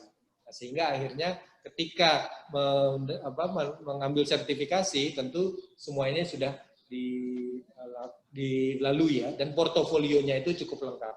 Memang betul ketika dia HR spesialis, ketika diuji sertifikasi, biasanya portofolionya itu yang kemudian tidak lengkap. Ya. Begitu Mbak Ivit. Oke, terima kasih Pak Naval. Ini ada berita bagusnya adalah saya dengar beberapa waktu ini beberapa LSP mengajukan untuk yang spesialis juga Pak. Ya. Jadi kita tunggu approval dari BNSP, semoga segera berjalan sehingga kita semua bisa segera mendapat sertifikasi kompetensinya. Oke, terima kasih. Saya tambahkan sedikit Mbak Ivit, di KKN yang baru tuh yang keluar Agustus, Bu Menteri juga. Yang baru kemarin ya, Prof ya Pak? Ya, yang jenjang itu kan jenjangnya saya lihat kalau dari jabatan-jabatan yang dimungkinkan dalam jenjang itu sudah spesialis itu. Ada manajemen, manajer hubungan industrial, bahkan manajer talenta dan seterusnya. Jadi saya rasa buat teman-teman yang HR spesialis tentu ini akan menjadi jalan untuk mendapatkan sertifikasi. Mudah-mudahan itu yang disampaikan Bu Ivit itu tadi bisa segera kita realisasikan. Ya. Amin, amin. Ya. Terima kasih Pak Noval. Untuk selanjutnya pertanyaan dari Bapak Kartip Bayu. Ya.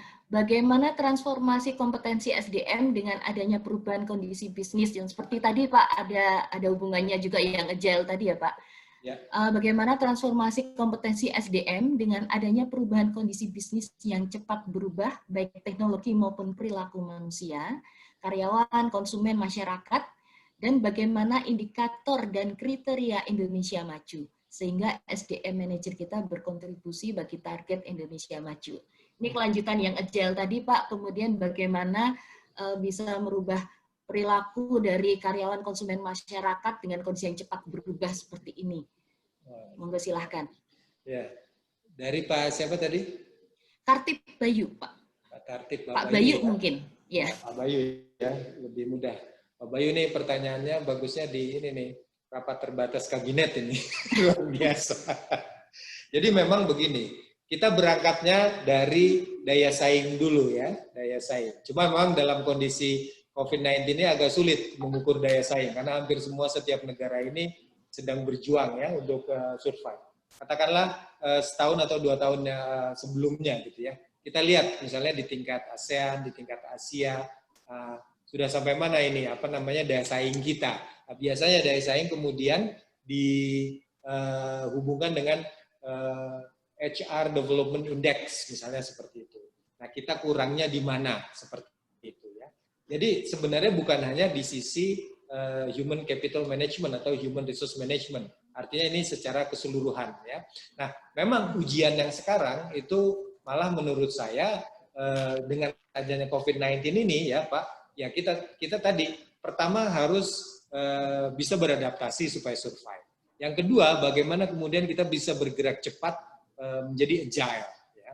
Nah, bagaimana kaitannya nih dengan kompetensi atau SKKN kita misalnya, kompetensi-kompetensi yang sudah kita susun di klaster tersebut. Ya, tentu tadi yang saya katakan, misalnya lebih banyak penambahan kepada bagaimana kompetensi digital savvy-nya yang kita harus tambahkan. Misalnya di human capital information system, mungkin tidak seperti dulu lagi, gitu kan? Bagaimana di learning-nya, ya? Tadi katakanlah kompetensi learning itu tidak menyebut bagaimana kemudian kemampuan kita mendeliver, mentransfer, katakanlah training-training atau seminar-seminar melalui digital atau online dan seterusnya ya, distance learning dan seterusnya. Nah, itu mungkin akan menjadi tambahan-tambahan kita di kompetensi-kompetensi yang telah kita susun. Dan tentunya akan dinamis. Makanya kemudian kan penyusun SKKN ini akan melakukan konvensi, dan seterusnya setiap periode. Nah, dulu ada 104, sekarang 61. Mungkin akan nambah lagi, mungkin akan diperkaya dan seterusnya dan seterusnya. Demikian Mbak Ivit. Oke. Baik, terima kasih Pak Noval. Bagaimana Pak Bayu? Sudah tercerahkan? Baik, saya lanjutkan untuk pertanyaan. Terima kasih ya Pak Bayu. Ini masih ada waktu 10 menit lagi. Masih ada beberapa pertanyaan Pak. Dari Dr. Macasin ya Pak ya. Dari Dr. Macasin dari Pekanbaru.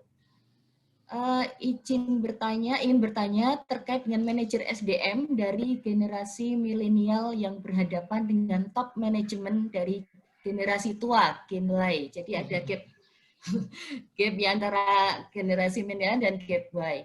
Keduanya selalu berbeda konsep dalam upaya memajukan perusahaan. Bagaimana cara mensinergikan antara manajer SDM dengan top manajemen terkait dengan manajemen perubahan?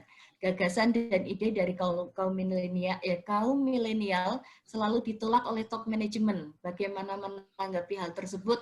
Ini bagaimana Pak Noval sebagai pucuk pimpinan yang punya pasukan milenial juga di BPJS ya Pak ya? Sekarang kayaknya banyak banget nih milenial nih masuk. Silahkan Pak Noval. Ya, baik.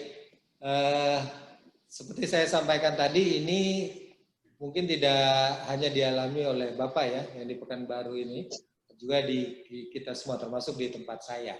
Nah, memang ini terjadi ya, apalagi perusahaan yang mungkin mayoritas gitu ya, millennials di perusahaan itu. Dan hukum alamnya atau sunatullahnya itu biasanya pejabat strukturalnya atau level yang high levelnya itu biasanya Gen X ya, atau paling tidak Gen awal-awal millennials lah gitu ya. Nah, supervisor apalagi staffnya itu millennials. Nah, ini yang kemudian ini terjadi tadi yang Bapak sampaikan, katakanlah benturan gitu ya.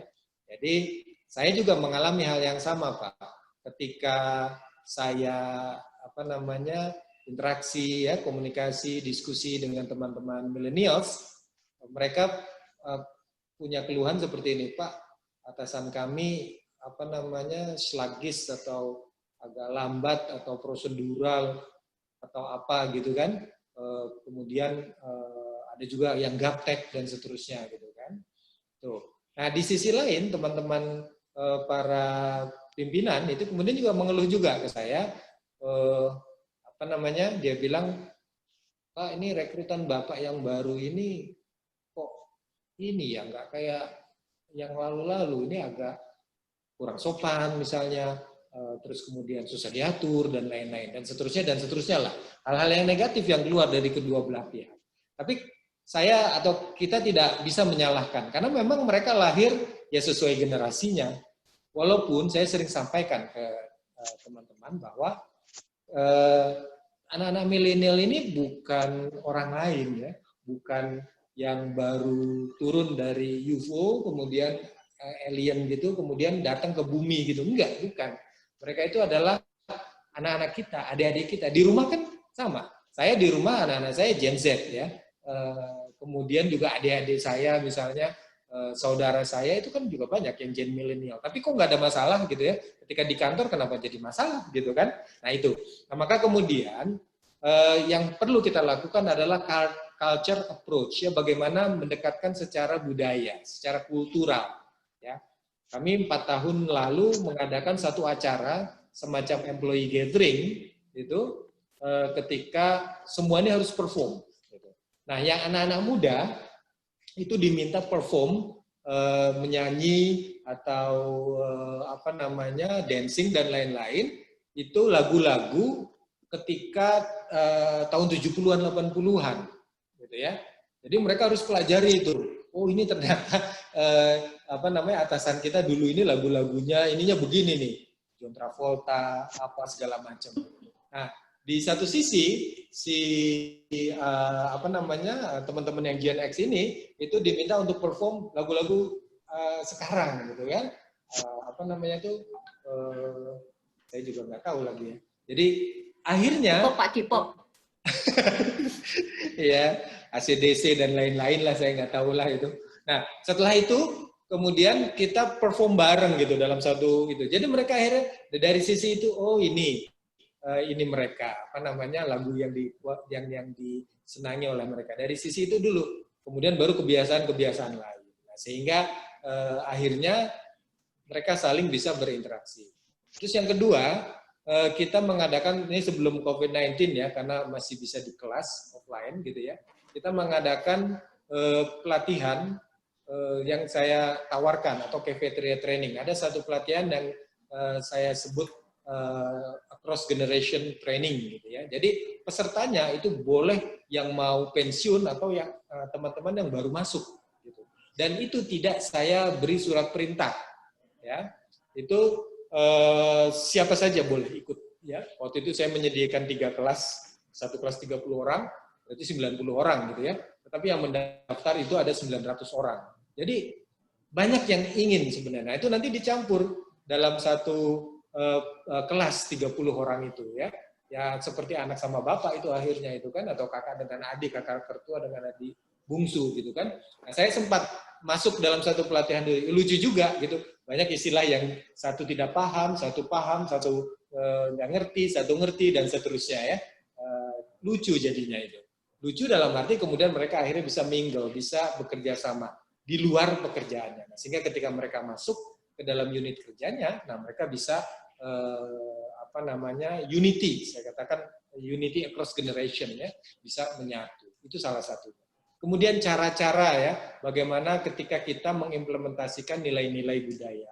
Kita pakai flash mob, kita pakai jingle, kita nggak pakai lagi buku buku panduan yang dikantongin. Kalau dulu kan buku panduan dikantongin, oh ini budaya perusahaan dan sebagainya, enggak lagi. Tapi kita tampilkan flash mob-nya, gesturnya, jingle-nya dan lain-lain ya, dan seterusnya. Nah, kenapa kita punya ide seperti itu? Karena kita ngajak teman-teman millennials, kan di staff saya itu juga banyak human capital, staff human capital atau staff learning itu anak-anak milenial. Nah, dia tahu sebenarnya needs dari teman-teman millennials. Nah, jadi akhirnya antara millennials juga. Nah, sehingga kita ini yang Gen X tinggal bagaimana mengelola atau menghandle mereka. Mungkin itu Pak yang bisa kita lakukan untuk membuka sekat-sekat gitu ya. Karena mereka bukan orang lain dan kita juga bukan orang lain dari mereka ya, dan kita sama-sama ingin membesarkan organisasi atau perusahaan. Demikian, Mbak Ibet. Oke, terima kasih Pak pencerahannya, betul sekali. Untuk bisa memahami satu dengan lainnya tuh harus saling tahu ya apa yang mereka punyai atau apa yang mereka lakukan dan apa yang kita lakukan ya Pak. Jadi saling paham dan otomatis harapannya adalah gap-nya itu bisa tercairkan. Terima kasih Pak Noval.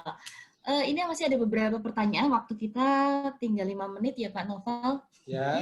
Ini saya bacakan yang dari Pak Suwandi nih Pak. Pak Suwandi dari Startup Academy, ya, dari Indonesia Startup Academy, izin bertanya, apakah SKKNI MSDM yang sekarang ada sudah mengakomodir kebutuhan kompetensi people practitioner untuk usaha rintisan startup, Pak? Lalu apakah tips dan trik membangun kompetensi agile mindset dan digital mindset bagi people practitioner di era disruption ini?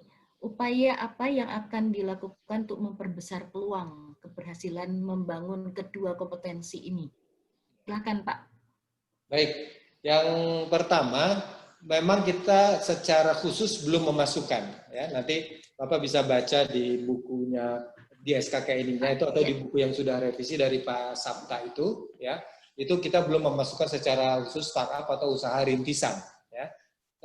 Ya itu yang saya katakan, itu dinamis. Nanti mungkin teman-teman akan melakukan konvensi lagi, bisa atau melakukan revisi lagi, nanti kita akan masukkan itu, Pak. Karena itu menurut saya penting, karena yang namanya perubahan ini itu direct ukur, Pak. Sedangkan kita konsep dan lain-lain ini direct hitung. Masih panas nih, belum bisa diminum ya? Pengesahannya oleh kementerian dan seterusnya. Jadi akan kita masukkan. Tapi secara general itu masih bisa dipakai sebenarnya untuk usaha rintisan, ya. Karena juga ada soft kompetensinya, ya. Nah, baik, yang kedua, apa sebenarnya yang kita lakukan ini dalam suasana seperti ini, ya? Kita harus agile gitu, ya.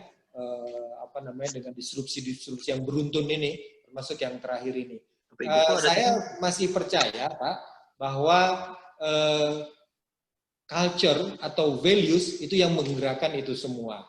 Apalagi culture dan values itu sebenarnya itu muncul, ya, sesungguhnya menurut saya adalah dari top down, ya. Visi, misi, values itu bagaimana perusahaan ini akan berjalan, gitu, ya.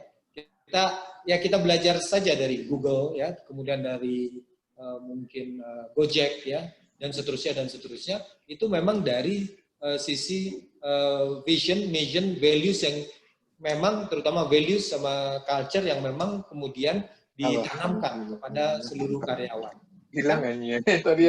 Kan begini, misalnya saya sering sampaikan di tempat kami punya values, punya culture. Kemudian masuklah karyawan-karyawan baru. Kan tentu bukan kita, perusahaan, yang menyesuaikan dengan karyawan kita, tetapi bagaimana karyawan-karyawan baru itu menyesuaikan dengan apa yang kita, atau culture yang ada di kita. Nah, oleh karena itu sangat penting, culture itu atau values itu harus juga bagaimana bisa menyesuaikan dengan kondisi yang sekarang. Kita harus cepat, harus adaptasi, harus survive, harus agile, dan seterusnya. Jadi kembali kuncinya menurut saya ada di values. Great values itu di dalam satu perusahaan itu sangat menentukan jalannya perusahaan ke depan. Yang lain, persoalan strategi, persoalan structure, persoalan itu mengikut dari yang sudah kita tetapkan tadi. Begitu, Mbak Ivit barangkali, ya. Oke, terima kasih Pak Novo. Masih ada 3 pertanyaan lagi, Pak. Ya, mungkin nanti agak cepat sedikit ininya. Baik. Ini dari suhu kita yang ada di Jogja, Pak Isnantio Widodo. Ya, Pak Isnantio, apa kabar? Mengapa kemampuan bahasa Indonesia kemudian tidak diwajibkan sebagai prasyarat untuk ikut uji kompetensi MSDM, Pak? Ya, ini nanti tanya ke tim itu, ya. Tetapi memang sampai saat ini kita sertifikasi kompetensi kita ini ke fungsi utama MSDM itu, ya Pak, ya. Jadi suatu saat memang mungkin harus itu bisa kita jadikan sebuah seperti soft kompetensi saja, itu juga kita tidak ujikan, ya. Tetapi kan di portfolionya itu bisa saja kita cek gitu, ya. Bisa menjadi nilai tambahnya, ya, soft kompetensi sama di UKBI. Kalau saya nih secara pribadi, ya tentu soft kompetensi atau UKBI ya bisa saja kita lakukan, kita ujikan ya untuk menjadi sebuah kewajiban dalam melakukan sertifikasi. Ya. Itu Mbak Ivit. Nah mungkin ya begini, karena di beberapa perusahaan ada yang memang belum menjadi hal yang sangat threshold UKBI ini ya. Ya contoh seperti paling mudah lah tadi yang contoh saya sampaikan. Di tempat saya dulu ketika saya di kantor Berita Antara, UKBI ini wajib. Ya, wajib karena memang teman-teman wartawan, teman-teman redaktur itu harus menulis berita yang sesuai dengan kaidah bahasa Indonesia yang baik dan benar, ya, sesuai dengan EYD dan seterusnya. Nah, UKBI ini menjadi wajib redaktur itu. Jadi redaktur ada levelnya, untuk mencapai level tersebut seperti itu. Termasuk di uji kompetensi wartawan yang dikeluarkan oleh PWI, ya itu juga uji kompetensi bahasa Indonesia menjadi wajib. Nah, tinggal bagaimana di perusahaan-perusahaan yang lain. Begitu, Mbak Ivit. Oke, terima kasih Pak Novel. Pak Is, apabila Pak Is, masih ada yang terjawab Pak ya, ini tugas yang kita. kurang, bisa langsung japri Pak Novel ya Pak. Oke Pak Novel, thank you. Ya, terima kasih Pak Is. Ya. Baik, ini ada lagi dari Bu Rita Rahmi. Untuk personel di IR, apakah harus legal background Pak? Gimana? Untuk personal atau HR yang di industrial relation itu apakah background-nya harus legal background gitu? Oh ya, ya. Memang begini,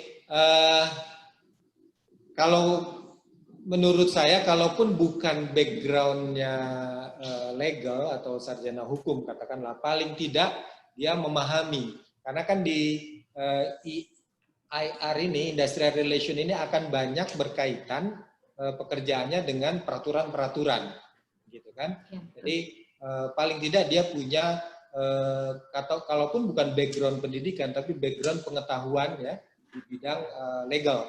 Karena kadang-kadang ketika kita membaca aturan-aturan itu, ada istilah-istilah yang mungkin tidak dipahami oleh awam, hanya teman-teman legal, gitu kan. Tapi tentu kan kalau sekarang di perusahaan selalu collaboration ya dengan biro hukum dan lain-lain. Itu seperti itu. Kalau saya sih menyarankan punya background minimal pengetahuan tentang aspek legal ya, kalaupun bukan background pendidikannya. Demikian Mbak Ivit. Oke, terima kasih Pak Novel. Ini dari Ibu Ferry Indriani yang tadi sepertinya sudah terjawab yang di pertanyaan sebelumnya tentang spesialis untuk uji kompetensi untuk spesialis. Jadi HR spesialis yang sekarang yang ada general. Yang tadi ya. Sudah terjawab Bu Ferry ya. Bu Ferry Indriani sudah terjawab tadi Bu. Bu Ferry ini teman kuliah saya ini. Jadi, oh iya Pak. Terima kasih. Boleh disapa dulu Pak. Iya. Makasih ya Ferry. Nah, ini teman kuliah saya. Oke, baik. Untuk yang terakhir mungkin sebentar dari Bu Ratna Dewi sebagai LO Prodi MICE, apa bisa juga disertifikasi? Apa itu ya? LO Prodi MICE. Apa itu? Boleh Bu Ratna, boleh dibuka mic-nya Bu?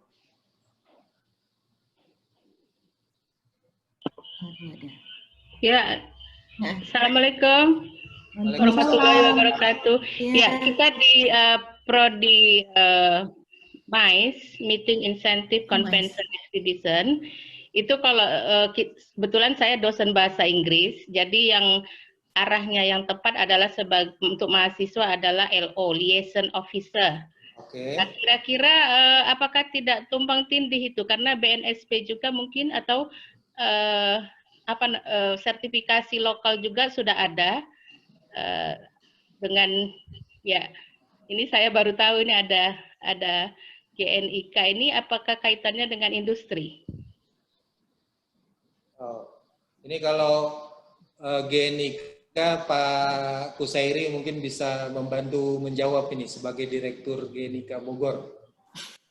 Karena kita ada LSP 1 di lokal, di internal. Silakan, Lembaga Pak. sertifikasi LSP 1, tapi kalau mau ambil ke pusat, kita ke Politeknik PNJ. Ada MAIS di sana. Karena MAIS itu kan hanya 2 di Indonesia, 1 di PNJ, 1 di Medan.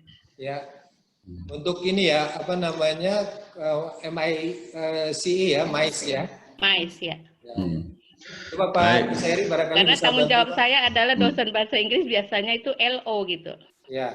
Liaison officer.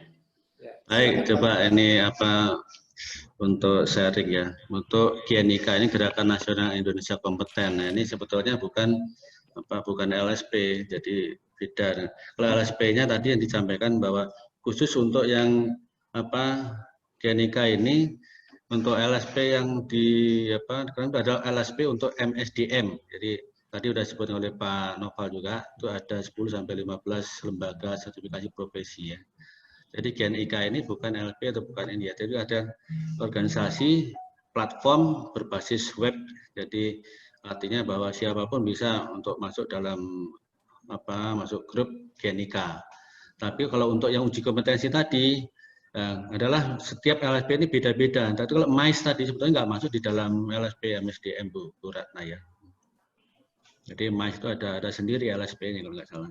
Iya, ada sendiri dia. Ya, jadi nggak masuk dalam LSP MSDM. Jadi khusus untuk LSP MSDM itu adalah yang terkait dengan sumber daya manusia atau pengelolaan SDM. Yang mana di Indonesia ini sudah ada antara 10 sampai 15 LSP di Indonesia. Tapi yang sudah terdaftar ada Pak Isnantio juga ini kan salah satu anggota ini perkumpulan LSP seluruh Indonesia. Jadi ternyata sampai sekarang itu sudah sampai 10 sampai 15 ada yang baru-baru. Yang lama itu baru 10 LSP. Itu Bu Ratna ya. Baik Pak Kusairi, terima kasih. Terima kasih. Ini Bu Ratna ini teman saya pendidikan di PEDC Bandung, Pak Noval. Iya. Sama-sama training di PEDC. Beliau sekarang jadi dosen di Politeknik Negeri Medan. Wes lemu ya Pak Kusairi ya. Ya betul Bu. Lemu. Kebanyakan di webinar jadi lemu. Monggo saya kembalikan kepada Bu. Baik, makasih Bu Ratna. Ya, baik Pak, terima kasih. Baik, terima kasih Bu Ratna. Karena waktunya sudah habis ya, bahkan sudah terlewat, nanti keburu sholat Jumat. Jadi ada beberapa pertanyaan belum bisa kami sampaikan. Untuk ini saya kembalikan ke MC. Terima kasih Pak Noval atas paparannya dan atas jawaban-jawaban dari beberapa pertanyaan dari beberapa peserta. Mohon maaf apabila ada salah kata dari saya pribadi. Semoga apa yang disampaikan Pak Noval dan apa yang kita dapatkan hari ini bisa bermanfaat untuk Bapak Ibu semua. Terima kasih. Saya kembalikan ke Mbak Fatria. Wassalamualaikum warahmatullahi wabarakatuh. Waalaikumsalam warahmatullahi wabarakatuh.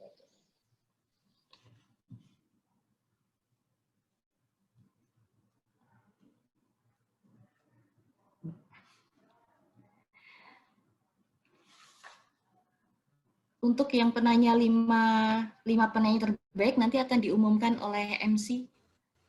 Oh, oke. Baik. Terima kasih. Saya ingin menunjukkan door prize-nya ya. Nah, ini satu ini ada buku Revolusi Human Capital. Ini praktek Human Capital di BP Jam Sostek. Ini ditulis oleh staf-staf saya di Human Capital. Satu lagi yang tadi kita diskusikan, ini buku From Fresh to Pro, ini disusun Pak Sabta, ya, anggota steering committee dari GNIKA juga. Jadi nanti saya sampaikan lewat panitia ya. Oke, baik. Terima kasih Pak. Ya baik, berikut ini kami sampaikan daftar pemenang door prize hari ini.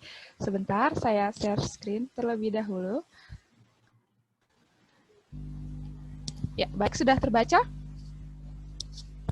Iya, baik, daftar pemenang door prize pada pagi hari ini selamat kepada Pak Redi Tamri, lalu Pak Dodi Pramadi, lalu Pak Kartip Bayu, selanjutnya Pak Mahasin, dan yang terakhir Bapak Suwandi. Terima kasih atas partisipasi dan pertanyaan. Untuk door prize hadiah buku nanti bisa kontak langsung dengan tim ya. Nanti akan kami sampaikan kontak nomor WhatsApp tim Genika Bogor. Sekian dari saya. Terima kasih. Baik.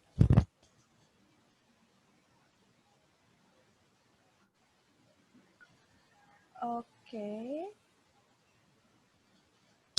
Baik, terima kasih. Terima kasih dan luar biasa sekali diskusi kita pada pagi hari ini bersama narasumber Pak Naufal Mahfud yang berkenan berbagi ilmunya yang amat bermanfaat bagi kita semua.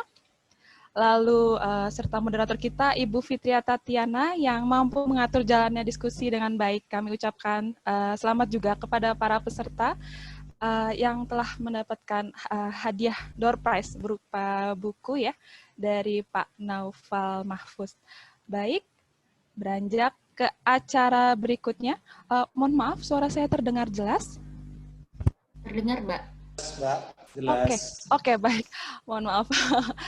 Oke, baik, ke acara selanjutnya, yakni kita sampai ke agenda foto bersama dengan narasumber, moderator, dan para hadirin. Dipersilahkan kepada para hadirin untuk dapat membuka kamera. Baik, kami beri waktu 30 detik ya. Untuk host, boleh minta tolong dibukakan. Bagaimana, Mas Riza? Oke, baik. Untuk sesi foto bersama ini mungkin saya yang akan bantu kepada seluruh peserta untuk membuka. Mohon maaf, Mas Riza, suaranya kecil. Dan mohon maaf, itu PowerPoint-nya boleh diturunkan terlebih dahulu. Siap. Agar fotonya keluar semua. Wajah-wajah para ya ini dia wajah-wajah para hadirin kita pada pagi hari ini. Oke, sudah terbuka semua.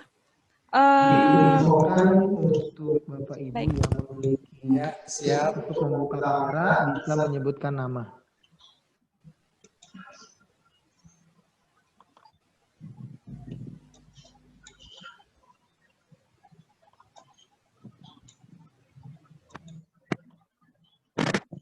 Pak Kusairi. Oke. Gimana Mas Riza? Semua, apakah ada yang masih kesulitan untuk membuka kamera? Ada, Pak. Oke. Baik, mungkin kita mulai. Yang pertama, halaman pertama ini saya hitung sampai 3. Mau bagaimana posenya, Mbak Ira? Seperti biasa ya. Baik, saya hitung sampai 3. 1, 2, 3. Salam kompeten. Salam kompeten. Salam kompeten. Jempol, saya merah jempol. Oke, untuk yang kedua, halaman kedua ini akan saya hitung sampai 3 juga. 1, 2, 3. Salam kompeten. Kompeten. Kompeten. Mana-mana ya. Baik, terima kasih untuk partisipasinya. Untuk selanjutnya saya kembalikan ke pembawa acara. Mas. Terima kasih Mas Riza untuk bantuannya membukakan kamera dan mic para peserta. Baik, mohon maaf, apa bisa di-mute? Oke, mic para hadirin sekalian, terima kasih. Baik. Luar biasa sekali. Baik, kepada para hadirin yang berbahagia, acara selanjutnya adalah penyerahan sertifikat digital kepada moderator dan narasumber kita yang akan diberikan langsung oleh Direktur Genika Area Bogor, Bapak Kusaheri. Kepada beliau kami persilahkan. Baik, terima kasih Mbak Fatira. Kepada narasumber kita Bapak Noval Mahfudz, mohon diterima untuk sertifikat sebagai tanda penghargaan kami tertinggi untuk GNIK Bogor. Ya. Terima kasih banyak Pak. Semoga Ya, ilmunya. terima kasih Pak Heri. Semoga ilmunya bermanfaat dan menjadikan amal jariah buat Bapak. Amin. Amin. Terima kasih. Terima kasih. Berikutnya kepada narasumber kita dan juga luar biasa pada hari ini Ibu Fitria Tatiana. Mohon diterima tanda penghargaan kami dari GNIK Bogor. Mudah-mudahan jadi payah Ibu sebagai moderator hari ini, jadi amal jariah juga. Amin. Amin. Terima kasih Pak. Bapak Ibu yang kami hormati, dengan selesainya acara webinar kita hari ini perlu kita berikan aplaus kepada narasumber kita hari ini. Sama-sama kita berikan aplaus. Ya.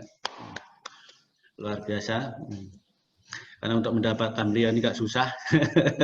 Jadi alhamdulillah akhirnya bisa tersampaikan juga ya. Bisa bertemu pada hari ini.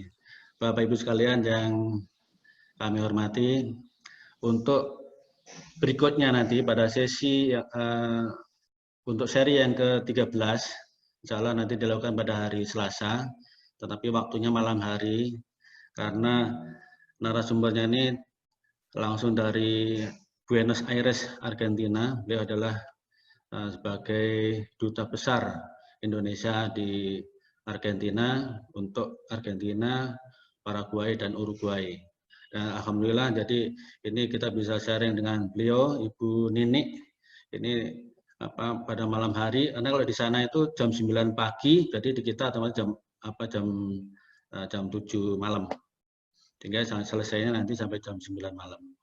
Mudah-mudahan nanti bisa hadir semuanya, karena ini kita bisa sharing ya, bisa sharing dengan bagaimana kondisi di sana. Nanti kita bisa mendengarkan paparan dari Ibu Duta Besar kita. Sekali lagi terima kasih, sampai ketemu nanti hari Selasa, dan akhir kalam, Assalamualaikum warahmatullahi wabarakatuh.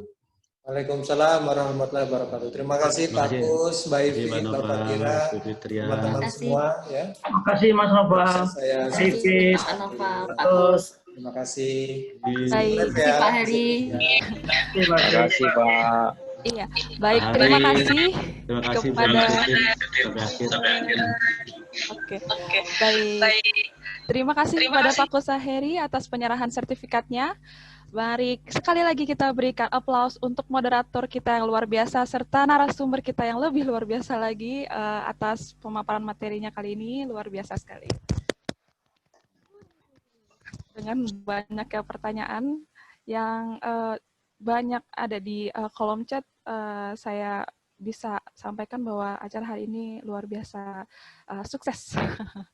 Semoga acara kedepannya nanti akan lebih mind blowing lagi materinya, bisa menambah khasanah ilmu lagi kita nanti di acara GNIK Bogor kedepannya. Baik, para hadirin sekalian, akhirnya kita sampai kepada penghujung acara virtual seminar and session kali ini. Terima kasih kepada seluruh pihak yang telah mendukung terselenggaranya acara hari ini, mulai dari narasumber, moderator, tim panitia, serta para hadirin sekalian. Semoga acara kali ini dapat memberikan manfaat, inspirasi, dan memberikan ruang untuk kolaborasi, tentunya dalam rangka meningkatkan kompetensi SDM di Indonesia. Baik, saya Fatira, mohon undur diri dari hadapan para hadirin sekalian. Akhir kata dari saya, Anda tidak harus hebat untuk memulai, tapi Anda harus memulai untuk menjadi orang hebat. Terima kasih dan wassalamualaikum warahmatullahi wabarakatuh. Salam. Waalaikumsalam warahmatullahi wabarakatuh.